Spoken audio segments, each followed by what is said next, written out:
please settle down? A very splendid and marvelous morning to the esteemed guests, revered colleagues, and dear audience. Today, we stand at the confluence of history and progress, celebrating a foundation as steadfast as the mountains, as illuminating as the stars, and as inspiring as the dawn of discovery. On this momentous occasion, we celebrate the 90 glorious years of Indian National Science Academy. Let us all honor the legacy in pursuit and promotion of science that has propelled Indian scientific panorama to new heights and lit the path for generations to come. We are deeply honored and immensely privileged to share the momentous day with our esteemed guests today. Professor Ashutosh Sharma, President, Indian National Science Academy, Professor Sanjay Puri, Vice President, Resource Generation and Management, Indian National Science Academy, Professor Indranil Manna, Vice President, Science and Society, Indian National Science Academy, and Professor Virendra Mani Tiwari, Vice President, Publications and Informatics, Indian National Science Academy. With great enthusiasm and reverence, I now request Dr. Brajesh Pandey, Executive Director, INSA, to escort our distinguished dignitaries to the stage, adding their gracious presence on the dais.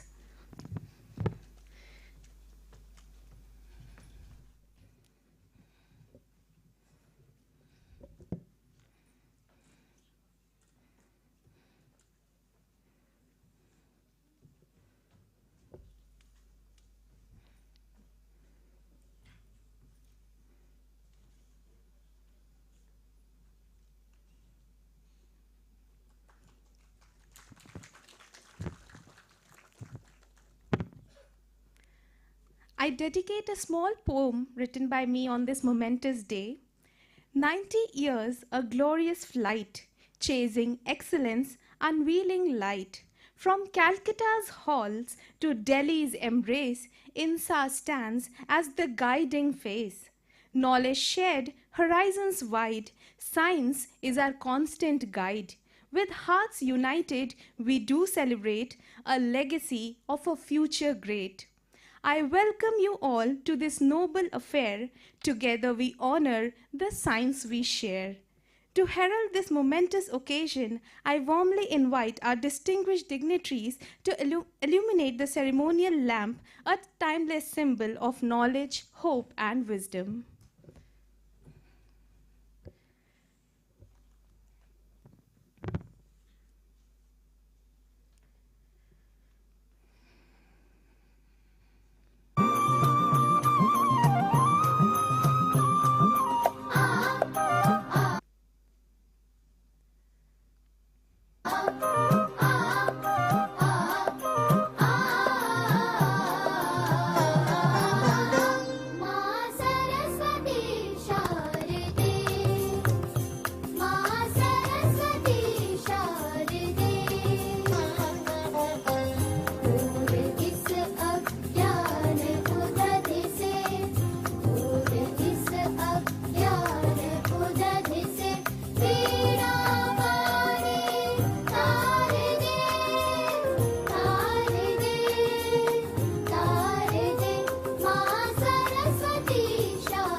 Haratu me papam deep jyotir namostute, symbolizing the triumph of light over darkness, the ascent of knowledge over ignorance.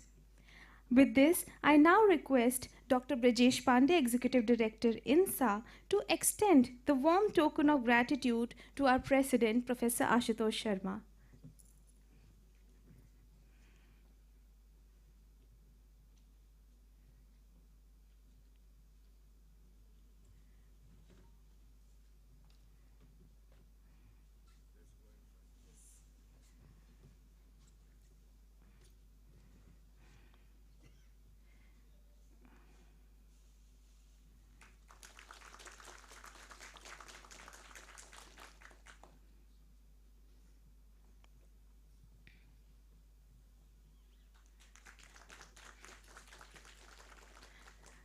I again request Dr. Brijesh Pandey to present the token of welcome to Professor Sanjay Puri, Vice President, INSA.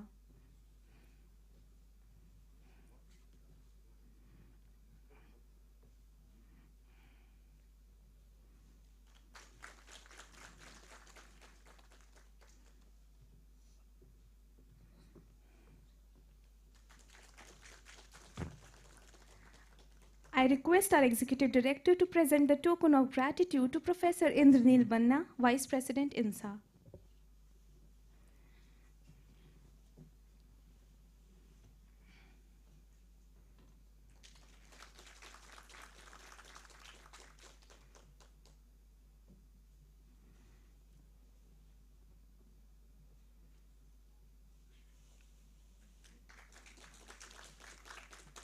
I again request Dr. Brijesh Pandey to now present the token of welcome to Professor Virendra Mani Tiwari, Vice President, INSA.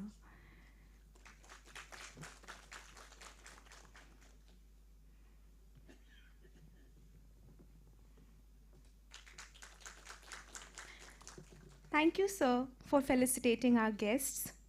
To showcase a warm welcome for the Foundation Day celebration of INSA, I now invite Dr. Brijesh Pandey, Executive Director, as he extends his heartfelt greetings to set the tone. Over to you, sir.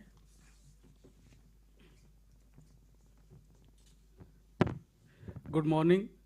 Namaskar. It gives me immense pleasure to welcome you all on this celebration of 90th glorious year of INSA. I extend my warm welcome to President Professor Ashutosh Sharma. Because of his constant inspiration, we are here to celebrate this 90th year, completion of 90th year. Our Vice President Professor Sanjay Puri, Professor Indranil Manna, and Professor V.M. Tiwari. If I quote in terms of our one of Vice President, President Professor D.S. Kothari, he said, "The great reality of our age is science. The understanding of nature which science provides and the deep harmony it unfolds are deeply satisfying to the human mind. The power of science to transform society is immense, perhaps more than any other activity. Equally real and persuasive is human suffering, starvation, pain, devastation, violence, loneliness, and deep anguish of the soul. Science will suffer grievously and in the end of reduced to a mockery if all its power is not yoked to alleviate human suffering." So that is science, the power of science. And this is, if I just quote in just few points, that is the journey of Indian National Science Academy. So it started, that is founded in 1935 on 7th January by Professor C.V. Raman and Meghnad Saha. They played a pivotal role in starting this. Then its aim to provide science in India and harnessing scientific knowledge for humanity and national welfare. Recognized by the government of India in 1945 as one of the premium scientific society of India. Headquarters moved from in 1946 from Calcutta to Delhi. It initially started at Kolkata. Become the adhering organization of International Science Council, ISC, on behalf of Government of India in 1968.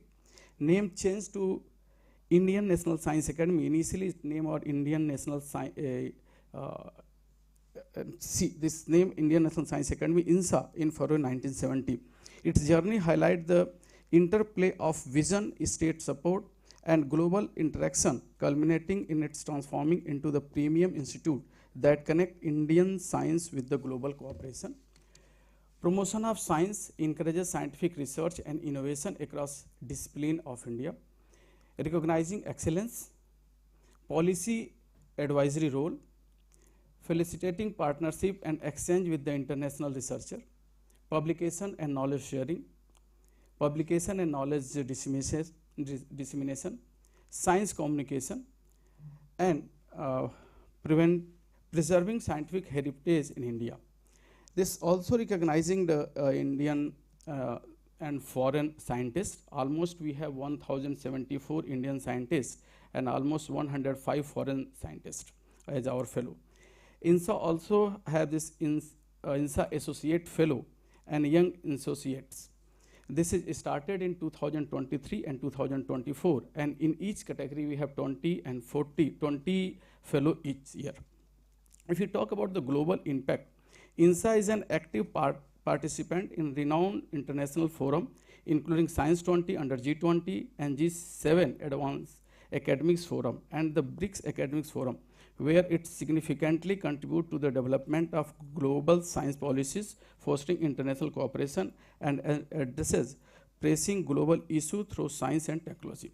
INSA serves as the knowledge partner for Science 20 under G20 Presidency of India. We have some new programs, that is INSA Leads program.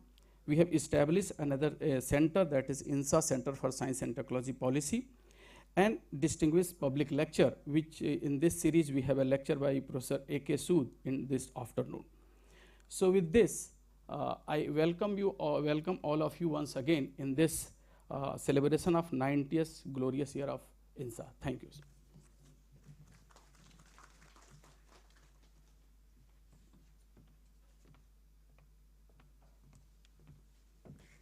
Thank you, sir, for sharing your warm words.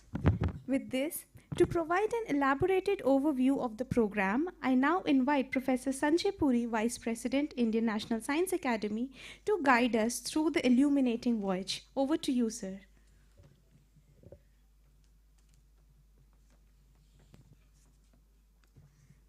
Good morning, friends and colleagues. It's really a great pleasure to welcome you all to this very special celebration of 90 years since the foundation of the Indian National Science Academy.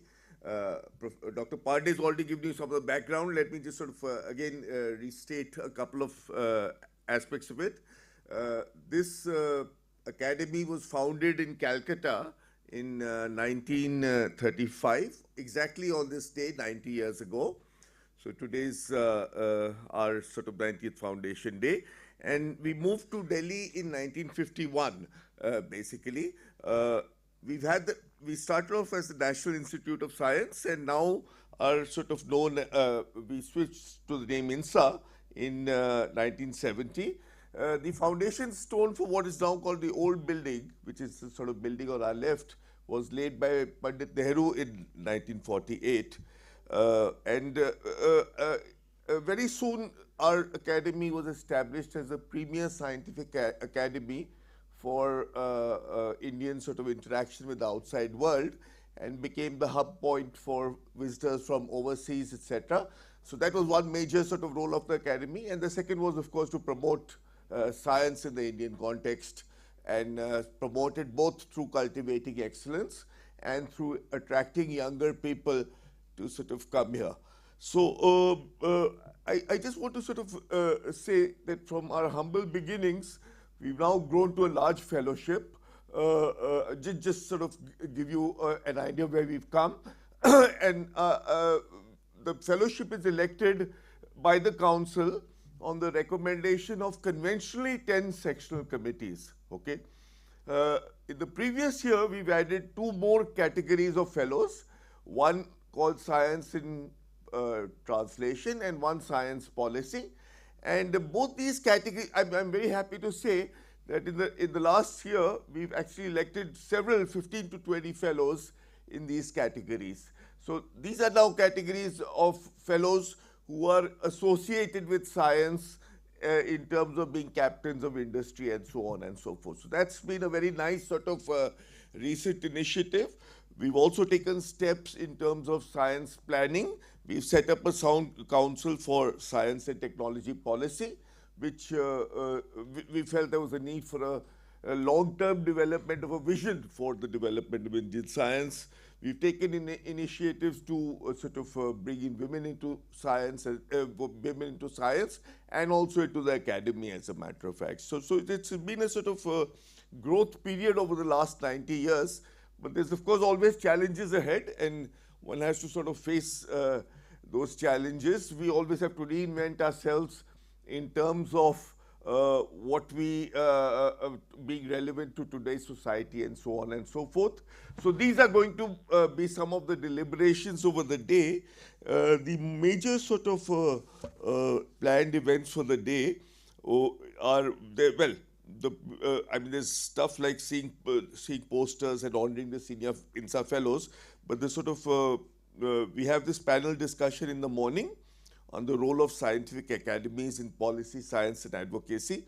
The panel is a particularly sort of distinguished one, and I urge you all to attend that. And then in the afternoon, we have a lecture by Professor Ajay Sood, distinguished physicist and PSA of the Government of India. And he's going to talk about his personal journey in science from Vigyan to Vigyan Bhavan. So it's a very promising day ahead. I'm sure you'll enjoy the programs. And I particularly urge you to focus on thinking in terms of what lies ahead for us. How do we make the next years even more beneficial for Indian society than they have been so far? So with that, I'll thank you all, and I hope you enjoy the day. Yeah. Thank you, sir, for sharing the overall insights with our audience. Before we move ahead, I wish to take the opportunity to request our honorable dignitaries to showcase the brochure dedicated for the 90 glorious years of existence of INSA, anecdoted in the pages of the brochure.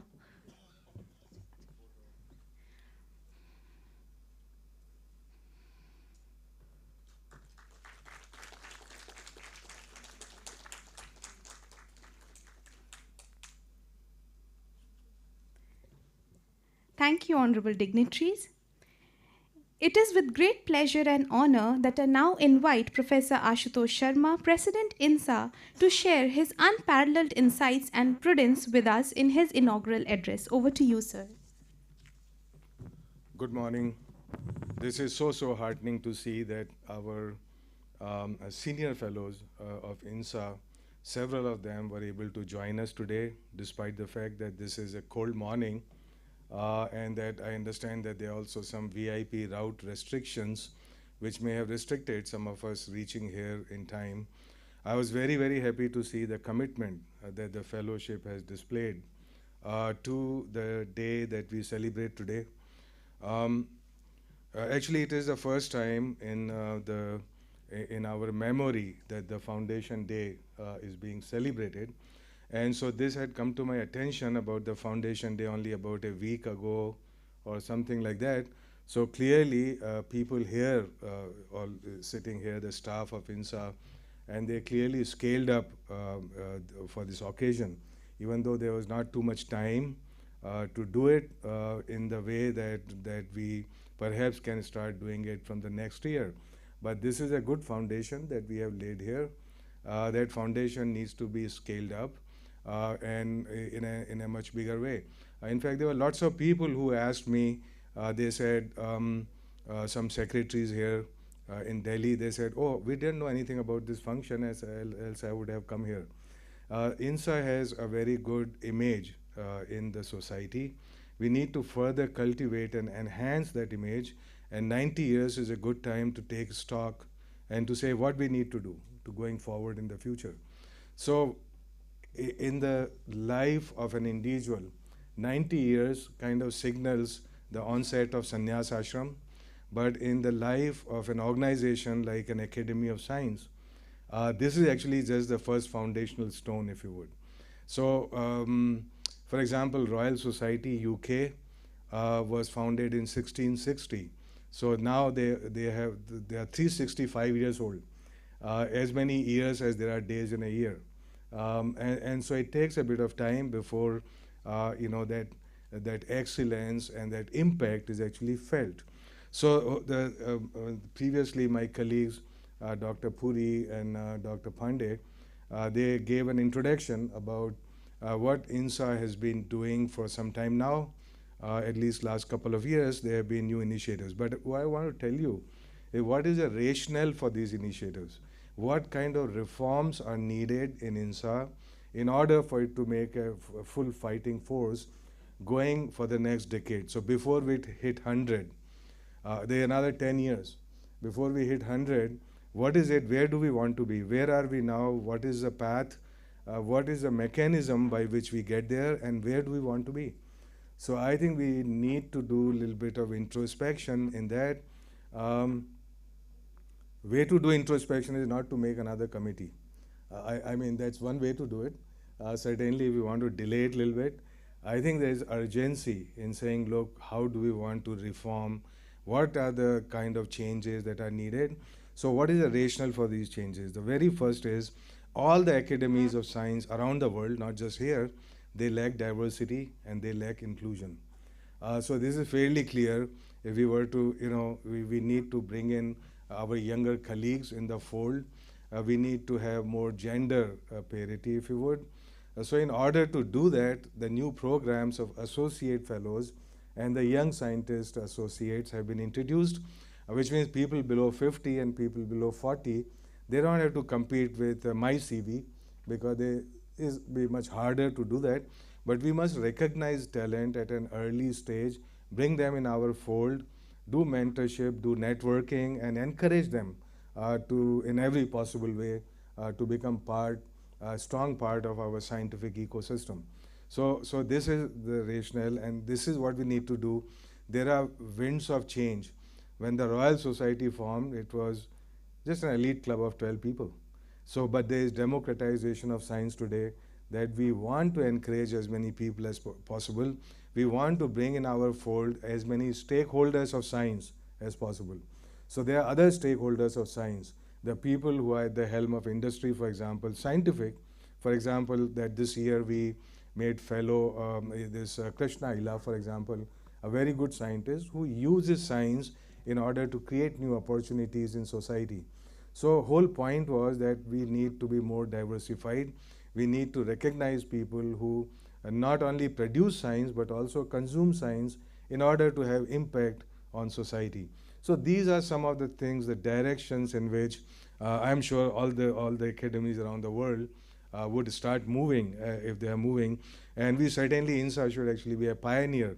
So when I discuss these changes with other academy, their presidents, they're all very, in a sense, they're a little bit surprised that India is actually ahead in this kind of thinking than many of the so-called developed countries. And I'm sure that they would actually follow, if not today, within the next 10 years, the winds of change and their directions are very clear that this would have to happen. It was the other thing about academies around the world, science academies. Their major role is in formulating, suggesting policies which are based on science, technology, and innovation.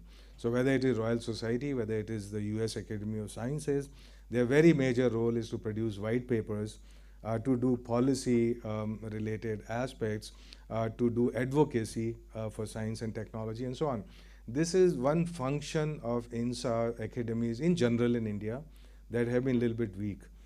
So because in response to that weakness, that INSA has started a policy center for science, technology, and innovation. And so I think that would gain strength. It's just the beginning. So we should never judge things too early, because we immediately say, hey, who's going to do policy? Who's interested in it? Why should we do it? And so on. So those are all knee-jerk reactions that happen in the very first year of anything new that happens. But it has to happen. I mean, if you ask yourself what is the reason of existence of an academy, we must find very compelling answers for that important question. And so clearly, new programs are needed, and I think that we are going to build on these foundations about what is the role of academy. We are going to have a panel discussion here a little bit later, which actually talks about science and technology based policy, and advocacy for science and technology. So these are some other things. There are many other things. In particular, I will conclude by saying that, look, in academic life, there are three major transitions or phase transitions that happen. The very first is when you get into PhD program, because nothing before. I see here we welcome Dr. Krishnalal. Thank you, sir, for coming in.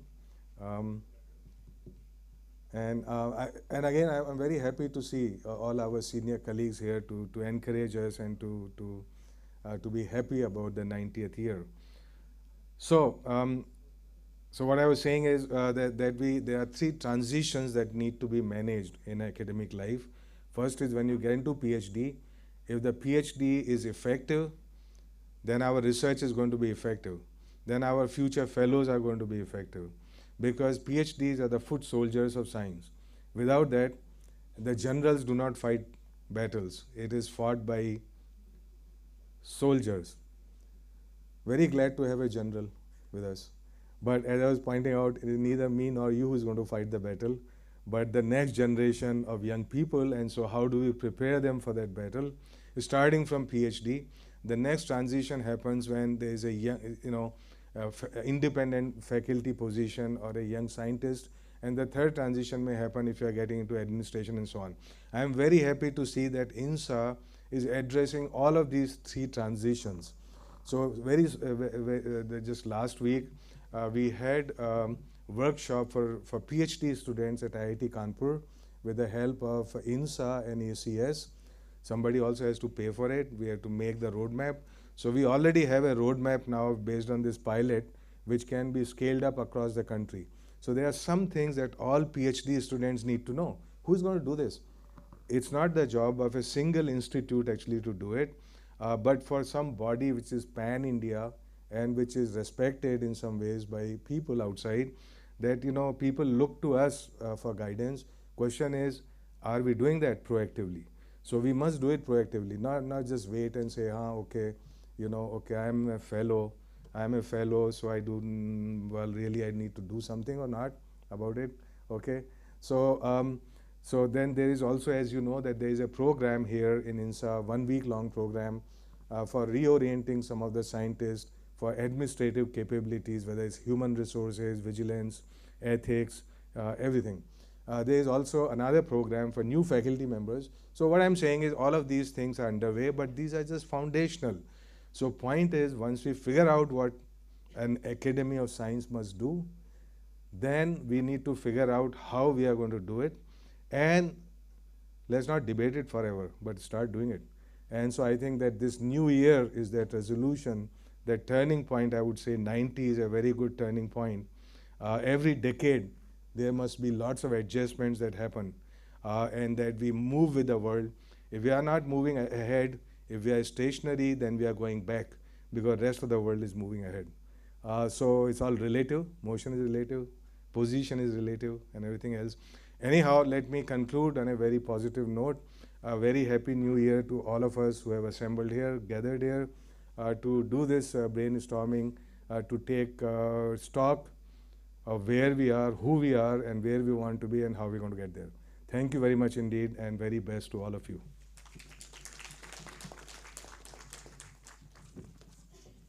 Thank you, sir, for captivating us with your vision.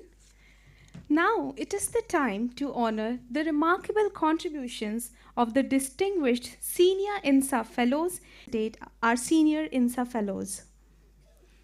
So let me tell you how this cutoff 2005 and before was decided. You see, I saw this movie a long time ago. It's called 20 Saal Baad. So 20 Saal Baad now is 20 Saal Baad for minimum for people who were elected 2005 and before. And this cutoff, there is a good number of our fellows around NCR region that we are certainly hoping that all of them are able to assemble here. Those of you who are not able to come here today, we will send them an scroll of honor. And then this, I hope, will continue every year from now on. We're starting now. So next year, again, people who have completed 20 years, I hope that we are able to honor them personally, but if not that, then by mail, that would send a nice certificate saying that they are fellows of good senior standing and that they are all contributing very actively to the goals of INSA. Thank you very much. Let's go.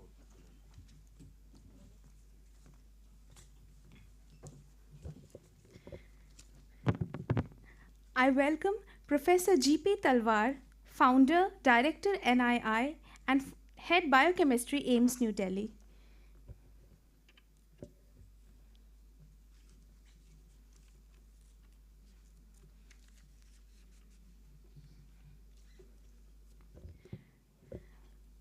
We have with us Professor J.C. Ahluwalia.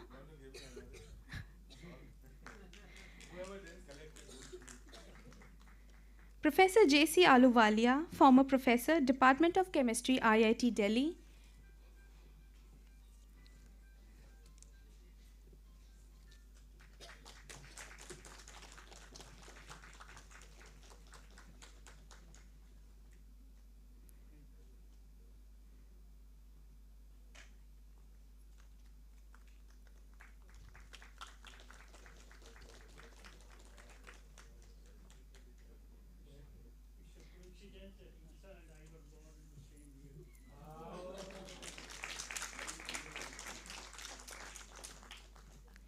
We have with us Professor Krishan Lal, former director, CSIR, NPL, New Delhi.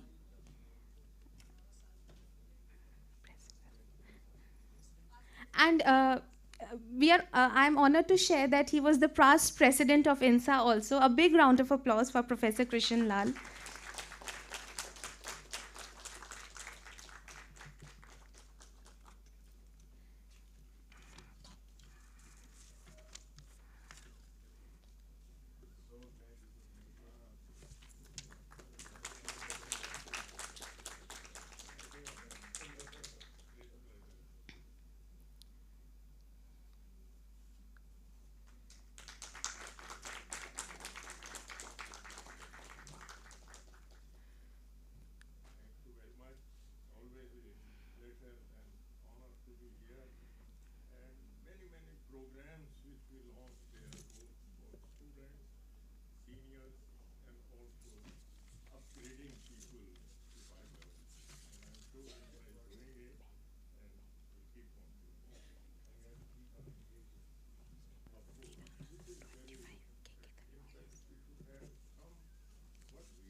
And you would talk to them, and many people from universities and they wanted to tell कि भाई हमारे students को भी आप करिए, तो we were in demand, ये भरा रहता था हॉल. बाकी सबको हमने कहा कि भाई हम चाय वाय हम कर देंगे, आओ सही आप. Yeah, and that is important. Even today it is very important because Which is why you see, you should be because I am an absentee president, Achha. and you are in Delhi. Yes. So you should come here every week, every month, Sure. and tell them actually how to fill this hall. It will be great pleasure. I will be very, very happy to do that because this is something very close to my heart, and I always enjoy. Even when entering this room, I feel very good. Of course. Yes, because this is a feeling you can't express easily. Yes. तो मैं सबसे यही नमन करता हूँ. I recall your day when you were हाँ. president. I recall you giving a speech here. I was sitting there, Right. and I was still feeling good about those days, and I'm feeling good now, and I'm feeling so good that you are here. He sent us to US. Yeah, And you gave a miss to that because Correct. why didn't you move to हम लोगों का ये मैं कहना चाहता हूँ, at that time internationally we had much bigger recognition. Many countries you'd contact me and say कि भाई ये करो. Now is not the time to talk about weakness. नहीं वो ये सब ठीक है, ये हम कर ही लेंगे, लेकिन अगर हमारे इंटेंशन आपकी उससे मार्गदर्शन से जरूर मैं मेरे लिए इससे खुशी की बात और हो नहीं सकती, ये भी कह सकता हूँ. Thank you very much. और इस अच्छे मौके पर मैं इंसा को और आगे बढ़ने की बहुत बहुत बधाई और रिक्वेस्ट करता हूँ. Thank you.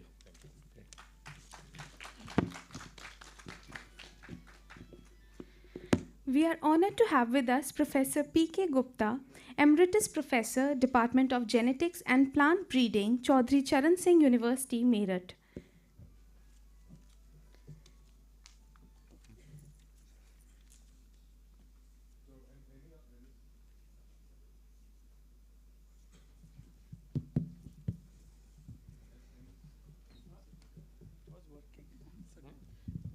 working, but as soon as I take a mic, they cut it off.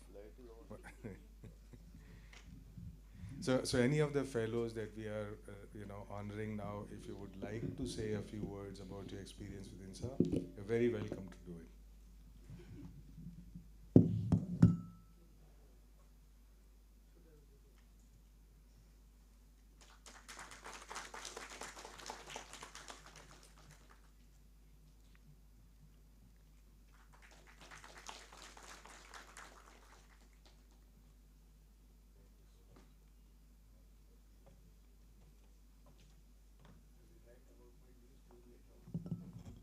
Otherwise, I have this ready if you like. You see, one of the problem which comes to my mind on this occasion is that some of our brightest students do not get the proper place to conduct research, and therefore they do not see the bright which they have the potential to do. I give you an example of one of my students, Dr. Rajiv Varshne, who did his MSc from Aligarh University and then came to us in 1995 to do research, and gradually he got Shanti Swarup Bhatnagar Award, INSA Fellowship, and more recently he was elected as Fellow of Royal Society from a place like Meerut, because he got the right place, the right supervisor to excel. But large number of our students do not get this opportunity.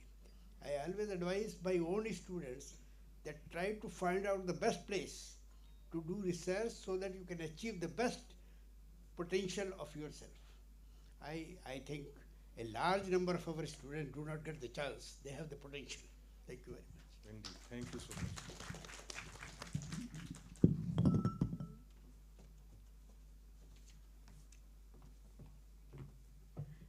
We are honored to have with us Professor P.N. Tucker, former Director ICAR IISS.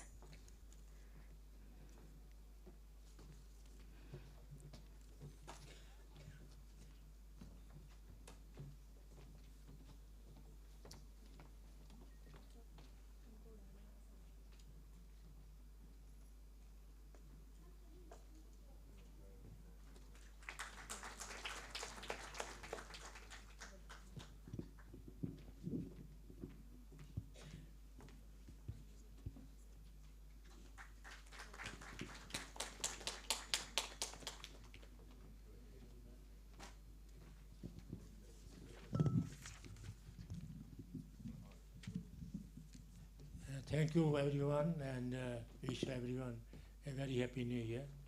It is a great honor to be a fellowship of the INSA.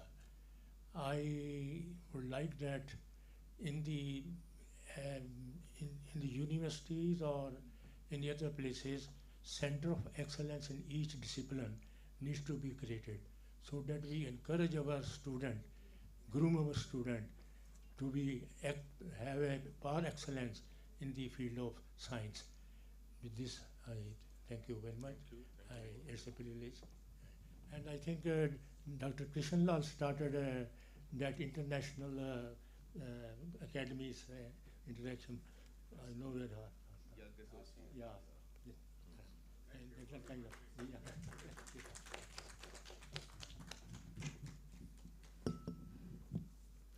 We are honored to have with us Professor Sarvajit Singh, Emeritus Professor, Department of Mathematics, Maharishi Dayanand University, Rohtak.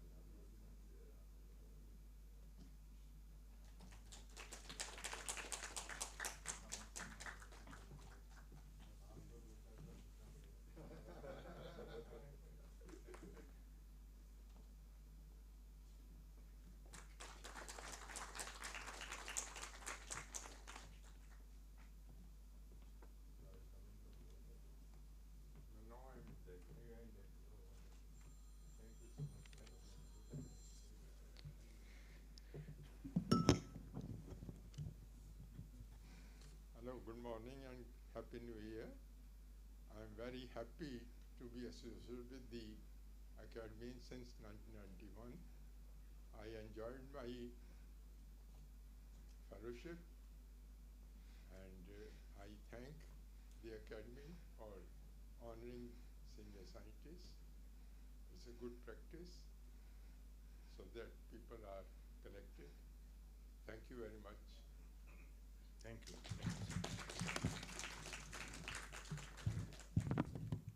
We have with us Professor K.C. Malhotra, retired Professor of Human Ecology from ISI, Kolkata.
We are honored to have with us Dr. Renu Khanna Chopra, ICAR National Fellow, Department of Biotechnology, School of Chemical and Life Sciences.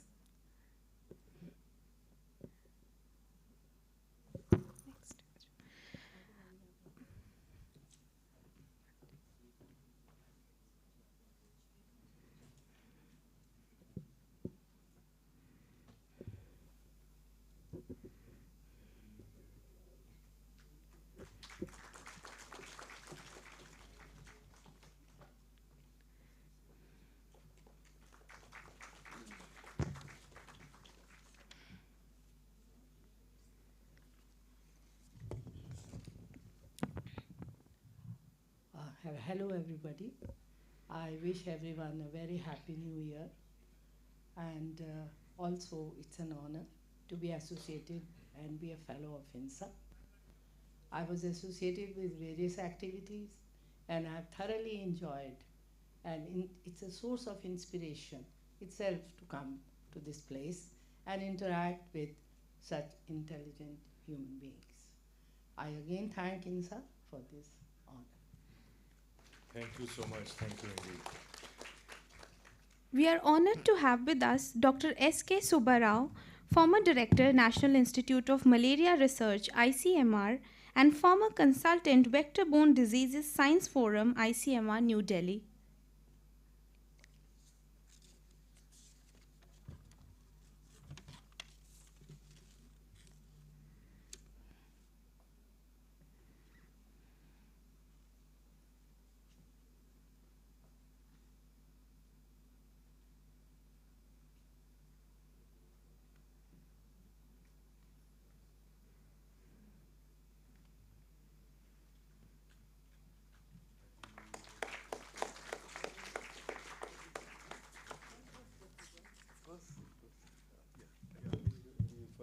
Let's.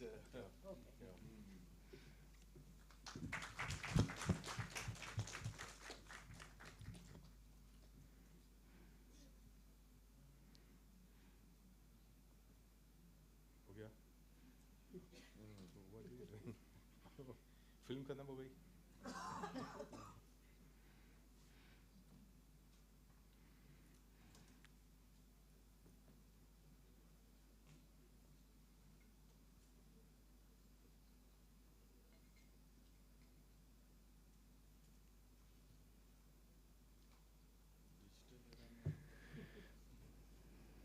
अरे आप अपना mobile निकाल के ले लीजिए.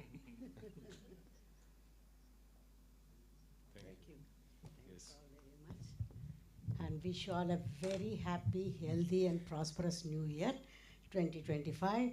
It has been, great honor for me to be the fellow of, INSA, and I cherished this honor and respect wherever we went, whichever scientific organization I participated. We always looked upon in a great honor from this. I think, that's a big, big thing, for any scientist in our country. Thank you so much for coming.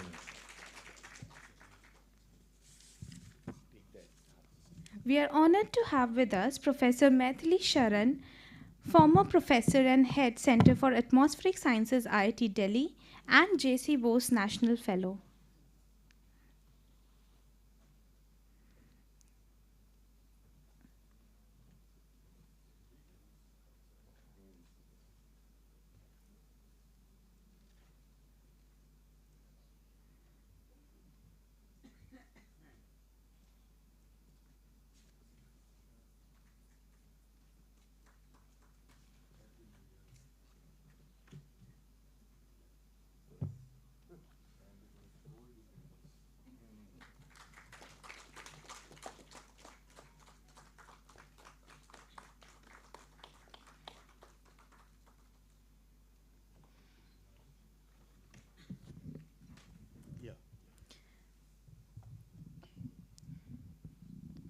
Good morning. Happy New Year to everyone. It's a great honor to be part of the INSA family, a fellow of the Academy, and I enjoyed this one. I got respect everywhere. And I also utilize this opportunity to express my gratefulness for even providing the INSA senior scientists to continue in the academic activities. Thank you. We have with us Professor Ajit Iqbal Singh, INSA Emeritus Scientist.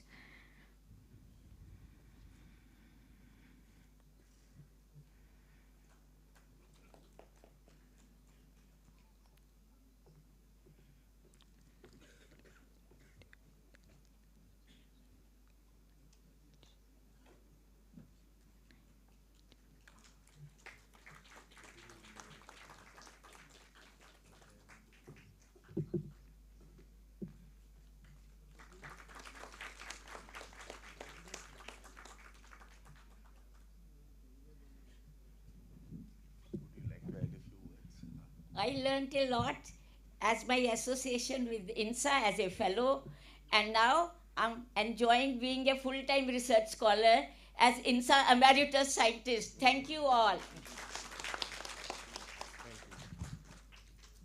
We are honored to have with us Professor Akhilesh Kumar Tyagi, former Senior Professor, Department of Plant Molecular Biology, University of Delhi, and Director, NIPGR.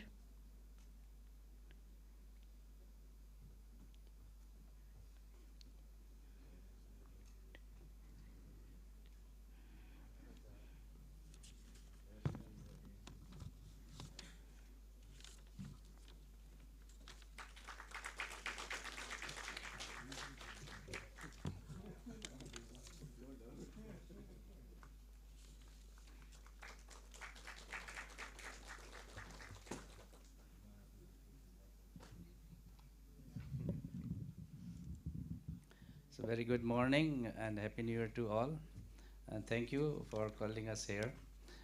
We all must be feeling extra energy in this hall for several reasons, that how we have remained associated with it and how the new programs are unfolding in INSA.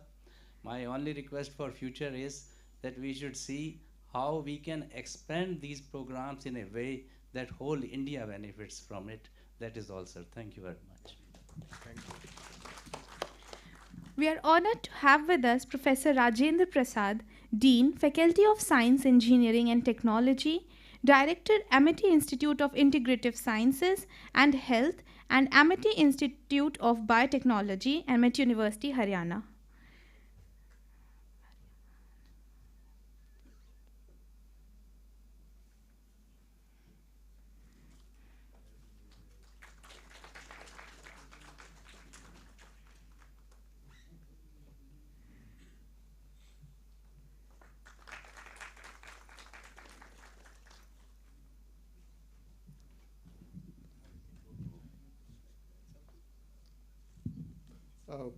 Thank you very much for this honor. And like President has said, that they should continue, and we'll also continue to participate. My personal request is that we should not retire, and we should be allowed to work wherever is possible. It has become like once you reach an age, you're only good as a dead, because everybody wants that. And personally I speak, after almost 40 years in JNU, I moved to MIT for last 10 years, and I'm doing even better than JNU. So if you have an opportunity, you can perform. Thank you, sir. Yes. This is so true, because INSA does offer some opportunities for superannuated fellows to continue doing their work. And my own view is that, of course we need, balance in society, even in INSA. So the energy of the young with experience of less young, and together in every committee that need to work. Because, you want to launch a program, somebody has to do running around also. So that we need younger people associating with Academy, as well as the wisdom and experience that comes with being a senior fellow. By the way, I am also a so-called senior fellow, because elected before 2005, but they will not honor me today. They will say, because I don't live in Delhi NCR region. So they said, no, okay, you have to wait to move here. Okay, so next. We are honored to have with us Professor Sher Ali, former Director, Center for Interdisciplinary Research in Basic Sciences, Jamia Millia Islamia, and Distinguished Professor, School of Basic Sciences and Research, Sharda University.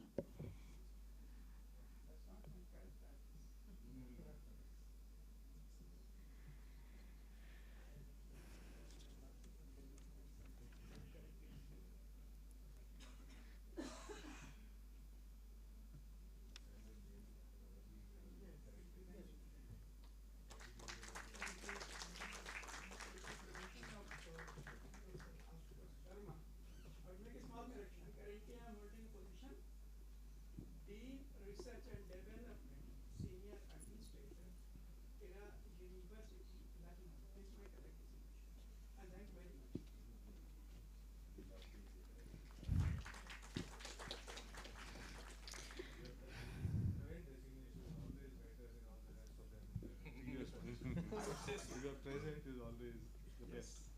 Right. And Would you like to add some more? yes, just a minute, hang on.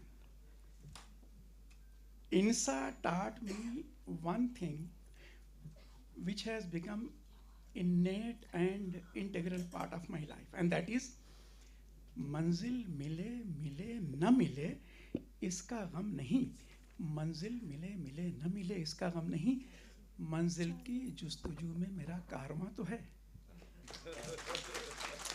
I have had the privilege of working with Professor Kishan Lal, very favorite, very dear colleague, and he taught me so many things, of which one is that being on time. Summer vacation and all these things are one side, but having meeting on time in June month and May.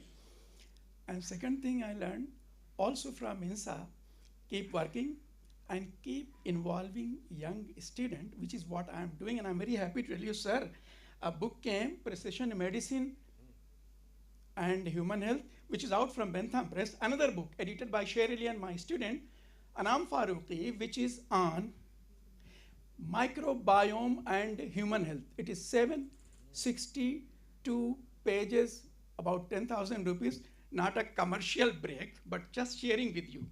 It is all because INSA gave me that energy. Thank you very much, sir. INSA library mein magana book. Yes, thank you so much. Only we can pay 10,000 rupees, right? Yes, thank you so much. And the thing, I think you said about Manzil mile ya na mile. ये बहुत अच्छी बात कही. Manzil was my girlfriend when I was 10 years old. Mile nahi mile, but just to do it. Just do it. Thank you so much. Thank you. Professor Ashutosh Sharma made a mention this morning, and I loved it. He says, INSA has established Center for Science Policies. Am I right? Yeah.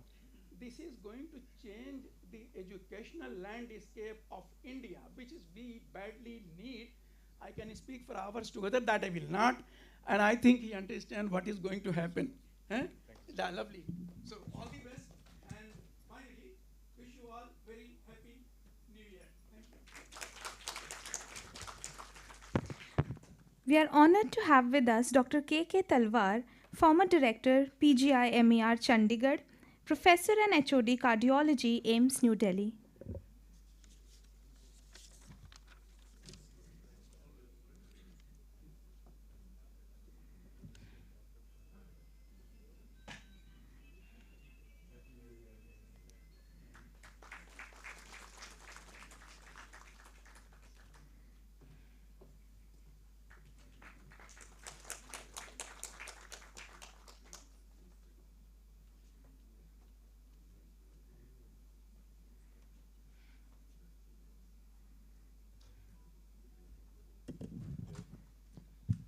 I must first congratulate the INSA and the president for this kind of a recognition.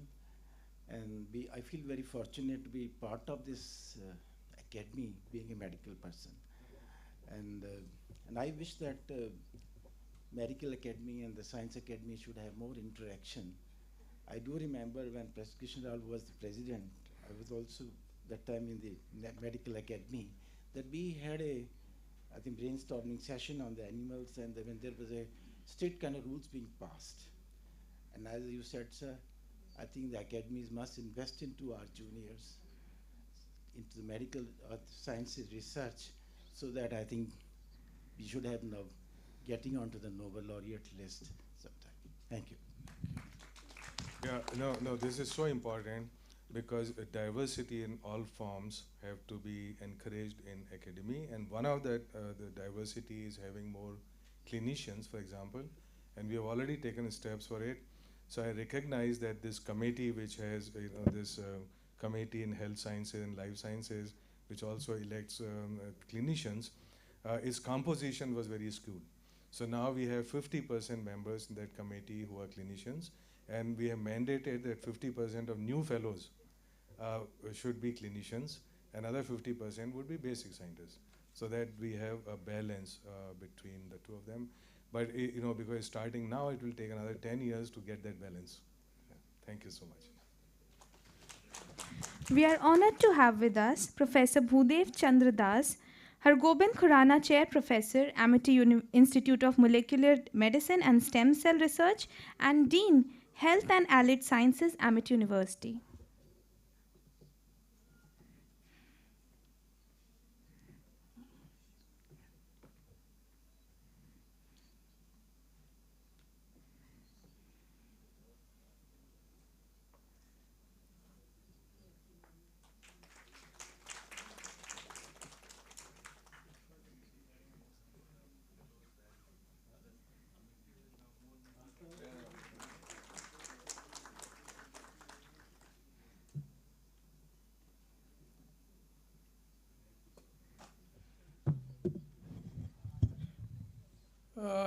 Thank you all, and I'm honored to be a fellow of the Academy, and also I thank the Academy for having organized such a first time that the honoring the senior fellows.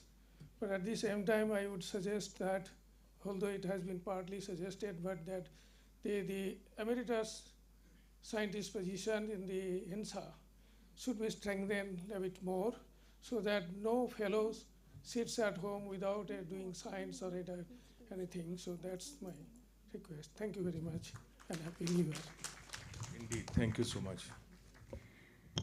We are honored to have with us Professor B.N. Malik, Professor and Director, Amity Institute of Neuropsychology and Neurosciences, Amity University.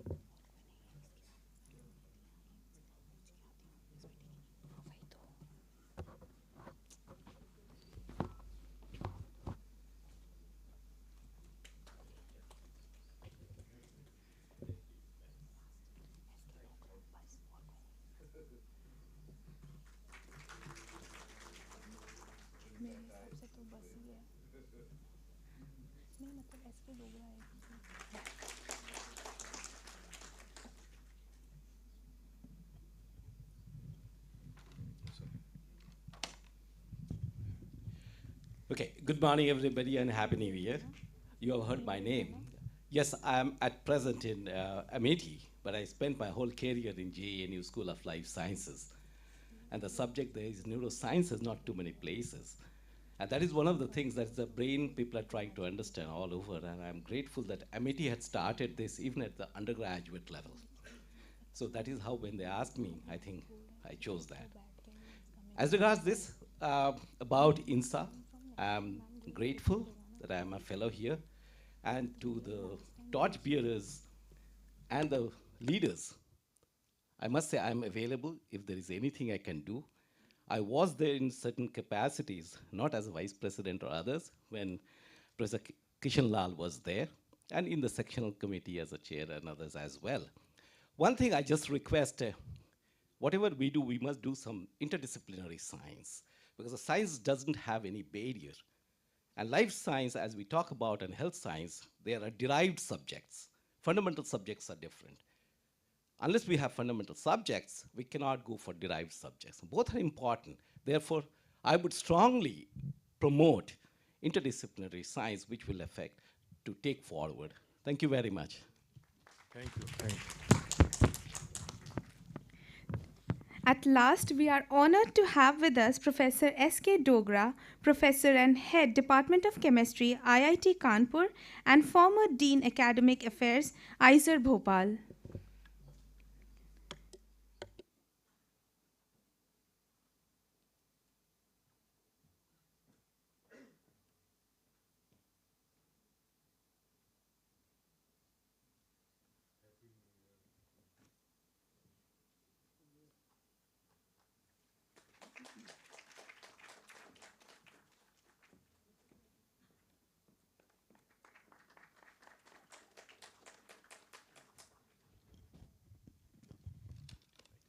Yeah, first I like to say something, which is that Professor Dogra was also my teacher at IIT Kanpur, and I still can recall the chemistry course that he taught me.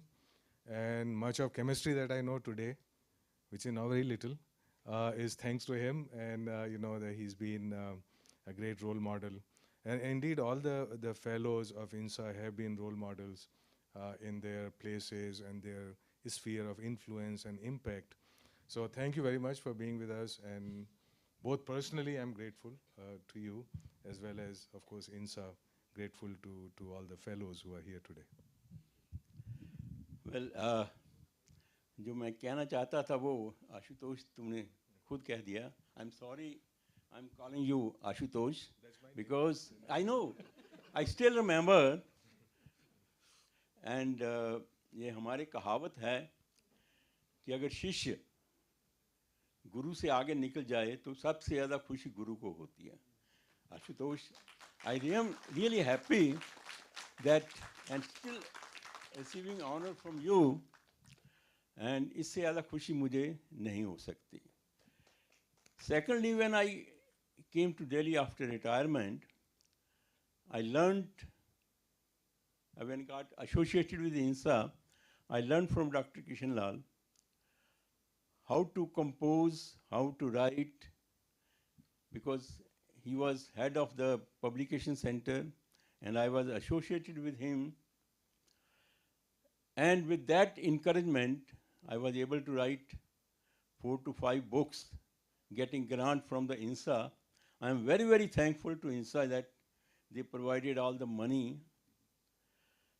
And lastly, you know, well, I think I cannot say anything more than seeing Ashutosh standing here, you know. Thank you very much, you know. Thank you, sir. Indeed, thank you. Thank you. It was indeed very heart-touching. Thank you, honorable dignitaries, for felicitating our gems of INSA.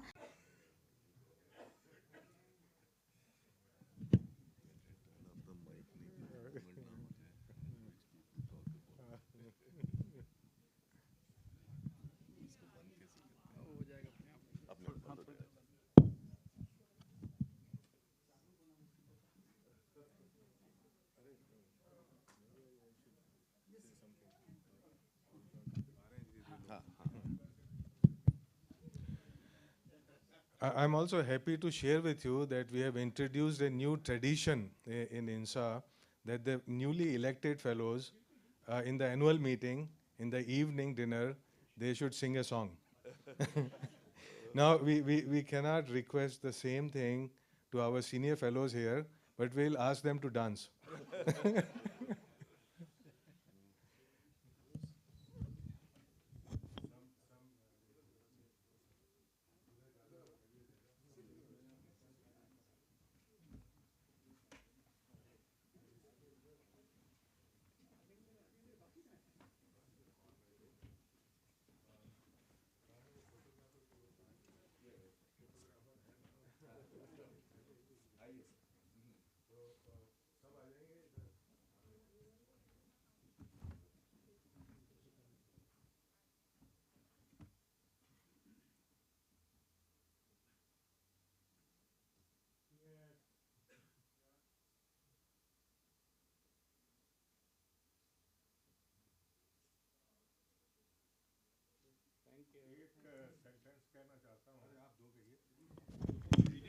मैं जो हमारे इंसा का staff है उनका बहुत शुक्रिया अदा करना चाहता हूँ। जब भी इस टाइप का कोई फंक्शन होता है वो पूरी जान लगा देते हैं। मैं देख रहा हूँ इनको अभी भी, तो मैं सबकी तरफ से उनको बहुत बहुत शुक्रिया अदा करना चाहता हूँ और हैप्पी न्यू ईयर भी कहना चाहता हूँ। उनको अभी वो भी अच्छा देंगे, अभी उनको वो भी करेंगे ऑनर। ठीक है, बट मैंने कहा उनको वेरी ट्रू। अभी कभी बोल रहे थे मुझे कि रात 3 बजे कोई काम कर रहा है रात 2 बजे तक, क्योंकि मुझे पता है अभी मेहनती लोग, क्योंकि अभी बिल्कुल क्योंकि टाइम नहीं था ना इस फंक्शन के लिए, तो बहुत ज़्यादा काम जब ये काम आ जाता है फिर ये कुछ देखते नहीं है पीछे, चाहे दिन है रात है, वो कोई सही है, सही है।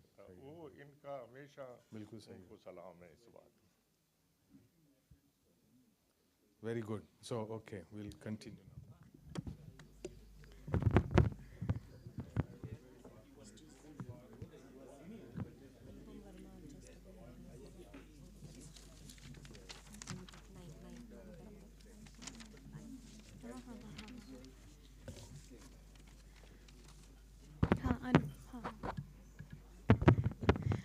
We are honored and gratified to have with us Professor Anupam Verma, former National Professor, Advanced Center for Plant Virology, Division of Plant Pathology, IRI, New Delhi.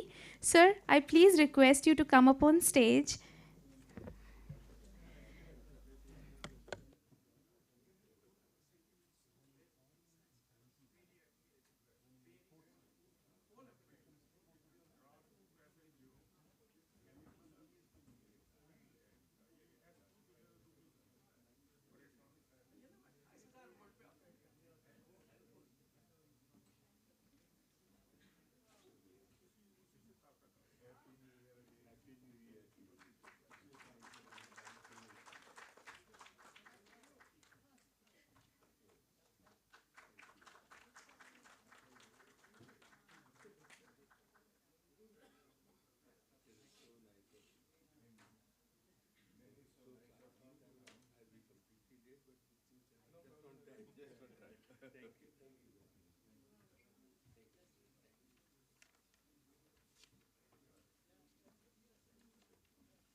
With this, I extend a heartfelt gratitude to all the senior INSA fellows for gracing this astounding occasion of INSA's 9 decades of existence and excellence. Your dedication, vision, and relentless pursuit of excellence continue to inspire generations to come, and we have also captured a very memorable picture of ours which will definitely embolden our significant landmarks in the history of INSA. Thank you so much once again.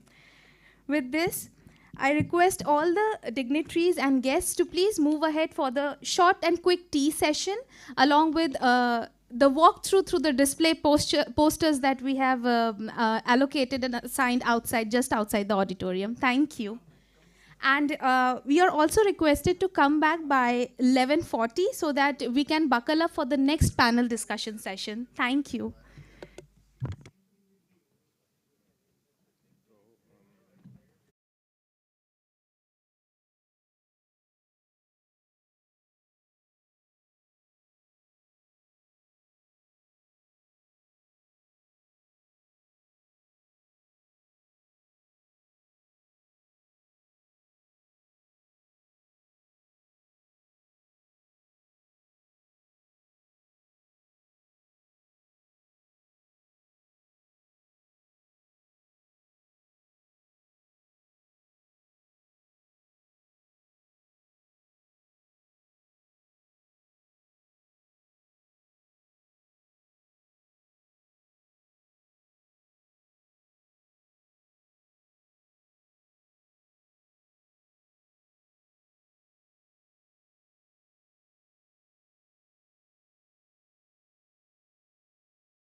and the outreach of science activities. To recognize the contributions of excellent teachers, INSA has instituted an award, the INSA Teacher Award, and this has grown in popularity in recent years. INSA also plays a greater role towards building a strong future of science in India by supporting young scientists. The Indian National Young Academy of Sciences, INYAS, is one of the major initiatives of INSA. Modeled on German and other young scientists' academies, it was established in 2015 and aims at encouraging a free exchange of ideas among young scientists across the country. Today, with the significant support of the Department of Science and Technology, INSA has built a strong system to encourage, nurture and promote science, not only at a national but also at an international level.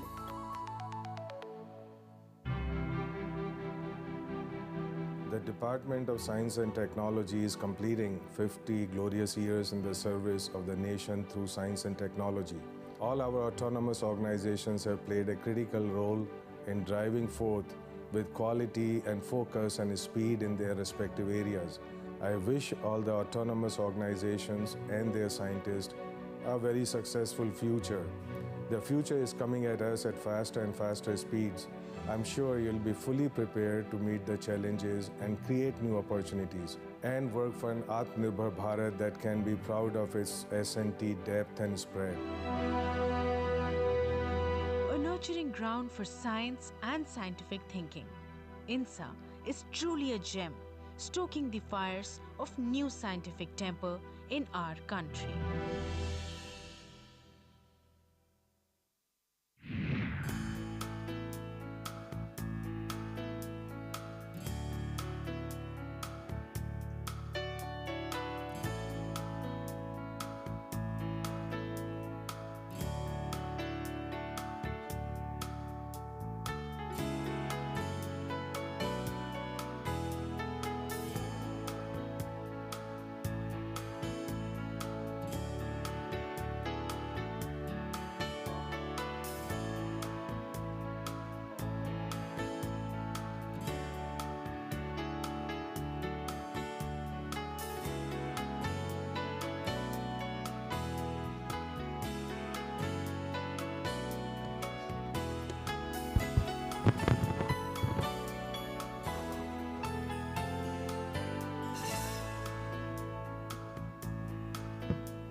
In the heart of the nation's capital, New Delhi, located a palatial building at Bahadur Shah Zafar Marg, an institution that is symbolic of India's scientific temple, a place which encourages the minds who deal with the sciences with its very own story and history.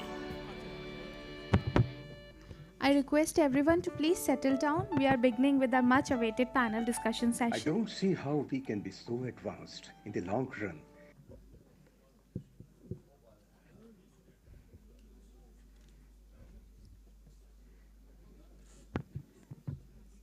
I, Ananya Banerjee, welcome back once again the esteemed guests and attendees. It is with immense enthusiasm that we embark on the thought-provoking panel discussion titled The Role of Scientific Academies in Policy Advice and Advocacy. Scientific academies, as vanguards of knowledge and intellectual independence, occupy a distinctive and influential space at the nexus of science and governance. In an age marked by multifaceted global challenges ranging from the existential threats of climate change and pandemics, these academies are uniquely equipped to provide visionary evidence-based counsel. Today's dialogue promises to ignite the powerful conversations around how these revered institutions can not only shape the trajectory of policy, but also advocate for a future grounded in scientific rigor, inclusivity, and resilience. Let us immerse ourselves in this dynamic exchange, envisioning a world where science and policy converge to forge a brighter and more sustainable tomorrow.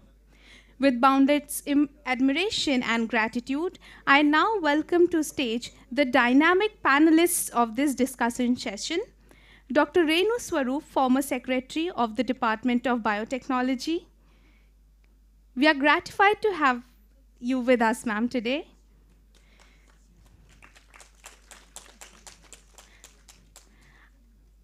I now invite Professor Indranil Manna, Vice President INSA, to grace this dais. Our third panelist, Dr. Virendra Mani Tiwari, Vice President INSA. Dr. Sunita Narain, Director General of the Center for Science and Environment. We are gratified to have you with us today, ma'am.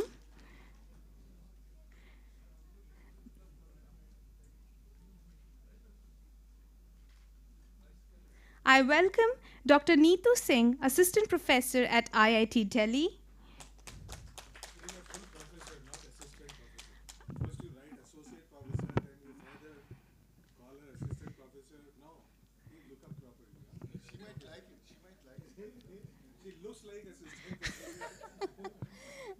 Pardon, ma'am, Dr. Neetu Singh is a professor at IIT Delhi. And we are immensely gratified to witness the honorary presence of our distinguished moderator for the session, Dr. Akhilesh Gupta. Sir, please grace the dais.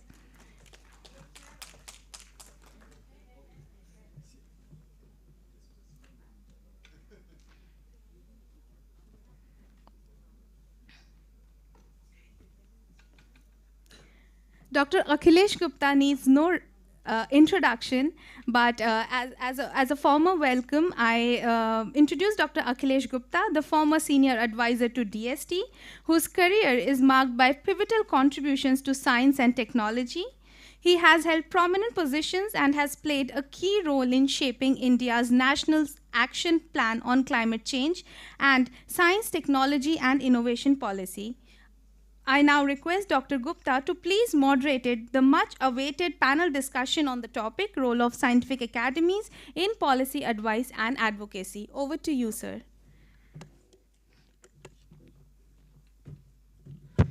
Thank you so much for your introduction. This panel needs no introduction. That's in fact, Dr. Renu Swarup has been the former Secretary to the Department of Biotechnology, Professor Indranil Manna, Vice President INSA, but President of INSA, Professor Tiwari, Director of CSIR-NEIST, Jorhat, Dr. Sunita Narain, Director General of Center for Science and Environment, and Dr. Neetu Singh, the Professor at IIT Delhi. Can I have my slides on this? Yeah, thank you. So, first of all, thank you, President, for inviting me to moderate this session. This session is going to be more interactive rather than a very governmental kind of discussion. So we like this to be more informal and dialogue rather than speeches. The idea of this, so what I request panelists, if all of you agree, that I'll just give 5 minutes introduction, and then I'll request each panelist to speak for 5 minutes, because we had to close this discussion by 1:30 positively. And then we can have one round discussion, and then thereafter we'll come back again if time permits for concluding remarks. So let me just give very briefly that why we are discussing this, especially in the background of a Center for S&T policy established by INSA here, and the idea is that how the science policy, advocacy, and advice become part of deliberations and discourses in all academies. India has several challenges, but there are two key challenges that bothers us maximum. We are one of the lowest number of full-time equivalent researchers in the world, 262 per million population. This is a worry for all of us, and we need to really do something. And this is a policy, right kind of policy in place is required for this thing. The second biggest challenge is that our gross expenditure only continues to be less than 1% of GDP. We have very low private sector investment. We have high technology independence. We have several other, I'm not going into more details, but I'll say one of the challenges that is very important has been highlighted, that state-center interaction and policy partnership with in different ministries of government of India is totally missing, and the equity and inclusion not being part of the discourse in India as part of the any academic or research level. These are the 8 targets that were identified as part of the STI policy that giving us become the top 5 in GII, 1% of the GDP, full-time equivalent researcher to be double, resident patent to in top 5, research quality, we are 9th in research quality right now, although 3rd in terms of total number of research papers. 30% participation in women in science, we are only 18.7 at present, and among the top 5 global leaders in the region. Why policy? Why the academies to steer the policy as part of their curriculum or activity? Only academy, when we DST set up the Center for Policy Research, we realized, and so coincidentally that we have Professor Manna, who was chairing our committee, and also Professor Ashutosh Sharma chairing the committee of DST. I think we got the pathway from their discussion that we need to involve academies into this discussion, because we can't get nowhere that kind of expertise which we have at Scholar of the Policy. So centralized expertise, more than 3,500 fellows, if you put all policy, all science expertise, science academies together. We have, as Professor Sharma mentioned in the morning, the diverse areas and interdisciplinary research areas that are part of this all the academic work, and none other than these academies can have science and governance connect and science and society connect as we can. So this is another area that we need. The emerging areas like disruptive technologies and all can be taken up proactively by the academies, because we have the experts available to take out this thing. And I think this is also mentioned in the morning that INSA and the other academies, they have credibility in the country. So anything spoken out of these academies will be taken seriously, and therefore we need the policy statement to come out from the academies. In this discussion, we have several questions. How can academies anticipate emerging challenges and proactively shape policy discussion? What innovative mechanism can ensure their advice remain timely, actionable, and impactful? What strategy can enhance the credibility of science and governance, maintaining the impartiality and independence, having a balance their role as advocates and advisors?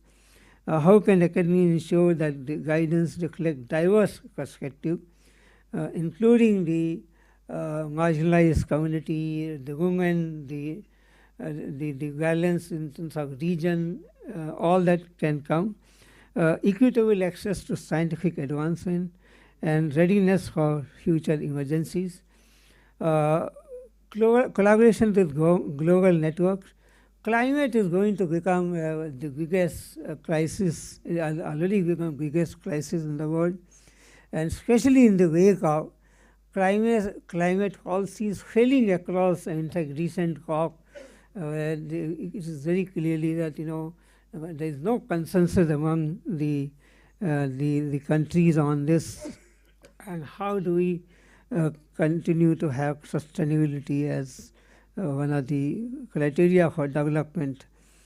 Creating interface mechanism with stakeholders.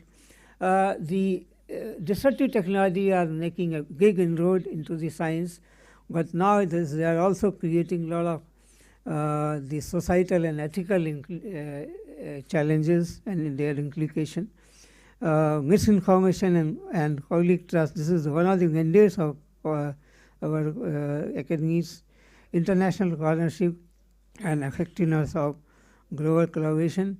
I stop here, that these are some of the points for discussion that we can have. So with that I invite Dr. Renu Swarup, the panelist, to speak, to give her views on these or some other issues that she likes to know. Thank you very much, and over to you, madam. Whatever you like, yeah. So. Thank you very much, Akhilesh, and very good morning, good afternoon to all of you, and thank you, Professor Sharma, for inviting me for this panel, and more importantly, organizing this panel, and congratulations to INSA on its 90th Foundation Day. I think Akhilesh has set a very good background for this discussion that we are having today. And in fact, we could actually wrap up the discussion by saying, Akhilesh, we agree with everything that you've said. And yes, you're absolutely right. These are the key issues which are bothering us. But I think the purpose, as Professor Sharma said, of today's discussion is not to really list out more of issues which are there, but to identify as a consensus what really is the solution to it. How do we overcome these issues and then find ways in which we can address all those problems that Akhilesh listed out there. I would just like to mention a couple of things, and having been so closely engaged with the academies over so many years, and also in my capacity as a DBT officer, and then being with DBT for over 33 years, handling the whole area of policy, strategy, visions, etc. One thing that came out very clearly, and it's not that I say it today, I used to say that earlier as well, while the academies are not just supposed to be, they actually are really a think tank with the best of minds coming together in different areas. There was and there continues to be, and I feel we should find a way of removing that disconnect that we have between the actual policymakers sitting within the government and the policies that are being developed based on the actual expertise, domain expertise that exists within the academies. The academies, and it's not just for India, it's globally, are recognized for their strength, domain strength, their technical strength. And now as academies are moving ahead, it's not just academia, but it's also all stakeholders, the industry and others who are closely involved and engaged with these academies. And there is a level of credibility that is there with these academies. If we have to discuss any new challenge or new area of discussion, it should be very automatic that we turn to the academies and say, can you actually help us to come up with a position paper or a white paper that outlines these key issues? Having said that, from the government or the policymakers' perspective, I think it's also important for the academies to understand their levels of accountability and importance that they have to bring to the system. The issues that Akhilesh outlined in terms of the key challenges, while you had listed it towards nearly the end, Akhilesh, I would bring it right on top, is the interministerial collaboration, the global collaborations, and the connect with stakeholders.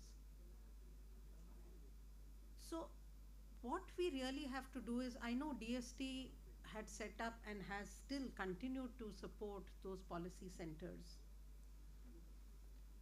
which is a very important initiative, because you are then engaging with, creating these sort of regional hubs where you're engaging not just with the fellows of the academies, but reaching out to the expertise, domain expertise that is there within that region, which goes beyond just the fellows, because the fellows are obviously the cream of the technology groups which are coming in, but there is a whole lot of younger generation and others who have a lot of ideas, and we bring that in through these policy centers. I know you have policy fellows, how they could move into it, but I think the academies also have to really now take on a much more proactive role.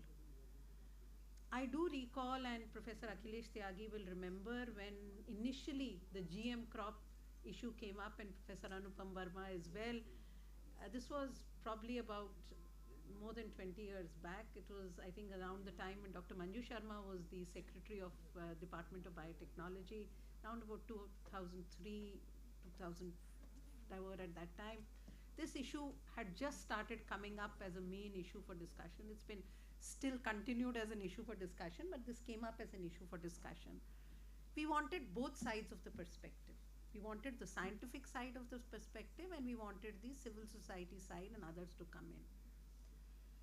There was an inter-academy panel that was set up, and that inter-academy panel brought out a very detailed position paper on which we had discussions. And thereafter, the decisions which were taken for setting up those monitoring committees and those structures that were put in place of the GAC, RCGM, the monitoring, state monitoring committees, etc., actually emerged from the recommendations of that committee, and all those who were involved in it at that point of time are there. So this is a model that has been followed, and that's only one example I've given you because I was closely involved in that particular activity. There are many such examples, and we do have issues which have been taken up by inter-academy panels, which have been very well brought out, presented, and taken ahead. So it has to be from both sides. It has to be the academies also coming forward proactively for issues which are a challenge today. Akhilesh, you pointed out climate change, and we have Sunita sitting here, who's been one of our biggest advocates of it, giving us most important technical issues. There are so many burning issues today similar to that, whether it's climate change, whether it's One Health, whether it's food security. We're looking at all these issues.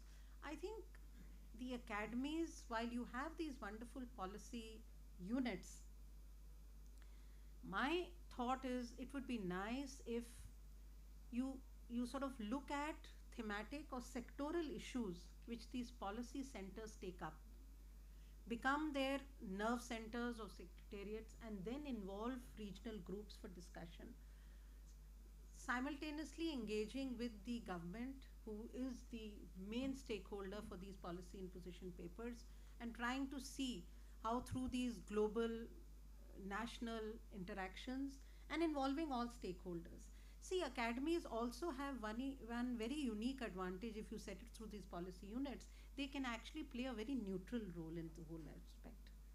They do not have, or they cannot, it's not that they're just seen to be, they can actually bring out a very neutral perspective, which brings out these activities. So you asked one question is, how do you really look at these policy units becoming important. I think these policy units should proactively, rather than just which you are already doing, I know you played a very important role in the science, technology, innovation policy discussion. That's a different matter, that is still in the discussion mode, and probably the government will take a decision when they'll bring it out. But you did contribute, I know, that the policy centers did bring it out.